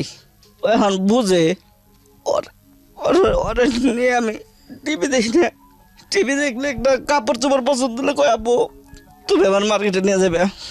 আবার পার্কে গেলাম, আপনার এই ভিডিওগুলো ও আমার সাথে সাথে দেয়। ওই যে মামুনের ভিডিওটা দেখলাম, বালিতে কুকুর দৌড়াইতেছে, বিড়াল দৌড়াইতেছে। আমার বাচ্চার ভিডিওটা ও কইতে যাবো, আমরা বেড়াইতে যাম না, তবে আমার নিবেন আগে হোন্ডা দিয়ে ঘুরতা। এই জিনিসগুলো সবচেয়ে হয় আমার লেগে। আমার মেয়ের ভবিষ্যৎ নষ্ট হয়ে গেল। কিচ্ছু হবে না ইনশাআল্লাহ। কারণ আমার ভালো রাখার লেগে আমার ভাই, বাবা, মা সবাই সাপোর্ট করে, শুধু আমার হাসি খুশি রাখার লেগে। আর একটা জায়গায় বসে থাকতে থাকতে এমনি মেজাজ খারাপ হয়ে যায়, রাগ করি কেউ কিছু মনে করে আপনি না। অনেক সৌভাগ্যবান ভাই, আমি আপনাকে কথা বলি, আমাদের হয়তো অনেক নেগেটিভ বিষয় আছে এই ভিডিওতে। সৌভাগ্যবান কারণ আপনি এত বড় একটা পরিবারে জন্মগ্রহণ করছেন, সবাই আপনার পাশে আছে। আপনার ভাইরা কিন্তু আমরা ভিডিওতে আনেনি, ওনারা কিন্তু নিয়ে এসছে আপনার আমার ভাইগুলো আর ওই যে পাশের যে ছেলেটা, ছেলে মেয়েগুলা, আপনার মা কিন্তু এবং আপনার আমি ওর কথা না বললে নয়, এভাবে বললে পরে আরো অনেকের কথা বলা যায়। আমার এই রাস্তার মধ্যে এই মনে করেন এই সাহায্য সহযোগিতার থেকে অনেক মানুষই আর কি, আমার যে পরিবার ওগো কলেজের পকেট মানি আর কত, ওই জায়গায় থেকে ওই যে আমার ড্রেসিং প্রত্যেক দিন লাগে 300 থেকে 400 টাকা খরচ, এখন তো ওই করে থেকে ডাক্তার খরচটা লাগে। ইনশাআল্লাহ আপনার ব্যবস্থা হয়ে যাবে। তারপরে আপনি এই যে একটু প্রসাবের হ্যাঁ। পাইপগুলো পাল্টার লাগে, এখন যদি আমার প্রসাব বাইটকা যায় কোনো কিছু করার নাই, তো সব জিনিস নিয়ে আইছি, এখন যদি হয় তাহলে করে দেবো। বাড়ির ঠিকানা হলো, যেখানে গেলে আপনার সঙ্গে দেখা করতে হ্যাঁ হবে। হ্যাঁ হ্যাঁ, এটা হলো আশুলিয়া থানা, শিমুলিয়া ইউনিয়ন, 3 নং ওয়ার্ড, কান্ঠাপাড়া। কান্টাপাড়া। হ্যাঁ, কান্টাপাড়া। আপনার নাম ওখানে গিয়ে আমার নাম মুরাদ হোসেন বললে হবে, আলী হোসেন মেম্বারের বাড়ি বললে হবে, আব্বারও সবাই চেনে লোকমান হোসেন লাবু মেম্বার বললেও হবে। যান, এভাবে বললে গিয়ে দেখেন, ভেরিফাই করেন, আসেন আমরা এই পরিবারটাকে দাঁড় করাই দিই। এবং এর চাইতে আনন্দের কোনো কিছু হবে না যদি ও হাঁটতে পারে, এর চাইতে আনন্দের কোনো কিছু হবে না যদি ও সত্যি সত্যি ওর মেয়ে শখগুলো পূরণ করতে পারে, এর চাইতে আনন্দের কোনো কিছুই হবে না যদি আমরা এই বোনটিকে তার হাজব্যান্ড কর্মক্ষম করে তার কাছে ফিরিয়ে দিতে পারি। আর মার কথা কি বলবো, মার কাছে তো সন্তান, বুঝতেই পাচ্ছেন। সো কত বড় ইবাদত। আমরা সবাই মিলে চেষ্টা করি, ইনশাআল্লাহ আমরা সফল হব, ইনশাআল্লাহ আমরা সফল হব। ভিডিওর আপডেট আপনারা নিশ্চয়ই জানতে পারবেন অন্যান্য ভিডিওগুলোর মতো। কিছু বলার আছে শেষে ভাই? শেষে বলার মতো এটাই বলবো, এই 4 বছর আমার জীবনে অনেক কিছুই ঘটে গেছে, হাসি খুশি ছিলাম। তো এই 4 বছরে অনেক মানুষের সাথে বা আগে পরে আমার পরিচিত সবাই ভিডিও দেখবে, সবার কাছে ভুল আমি যতটুকু করছি, আমার ভুল থাকলে চলার পথে ভুল হতেই পারে, আমি সবার কাছে মাপ চাইতেছি। আমার মেয়ের জন্য দোয়া করবেন, আর আপনারা যে যতটুকু পারেন আমাকে হেল্প করবেন, যাতে আমি সুস্থ হয়ে আমার মেয়েটার মানুষের মতো মানুষ হতে পারি।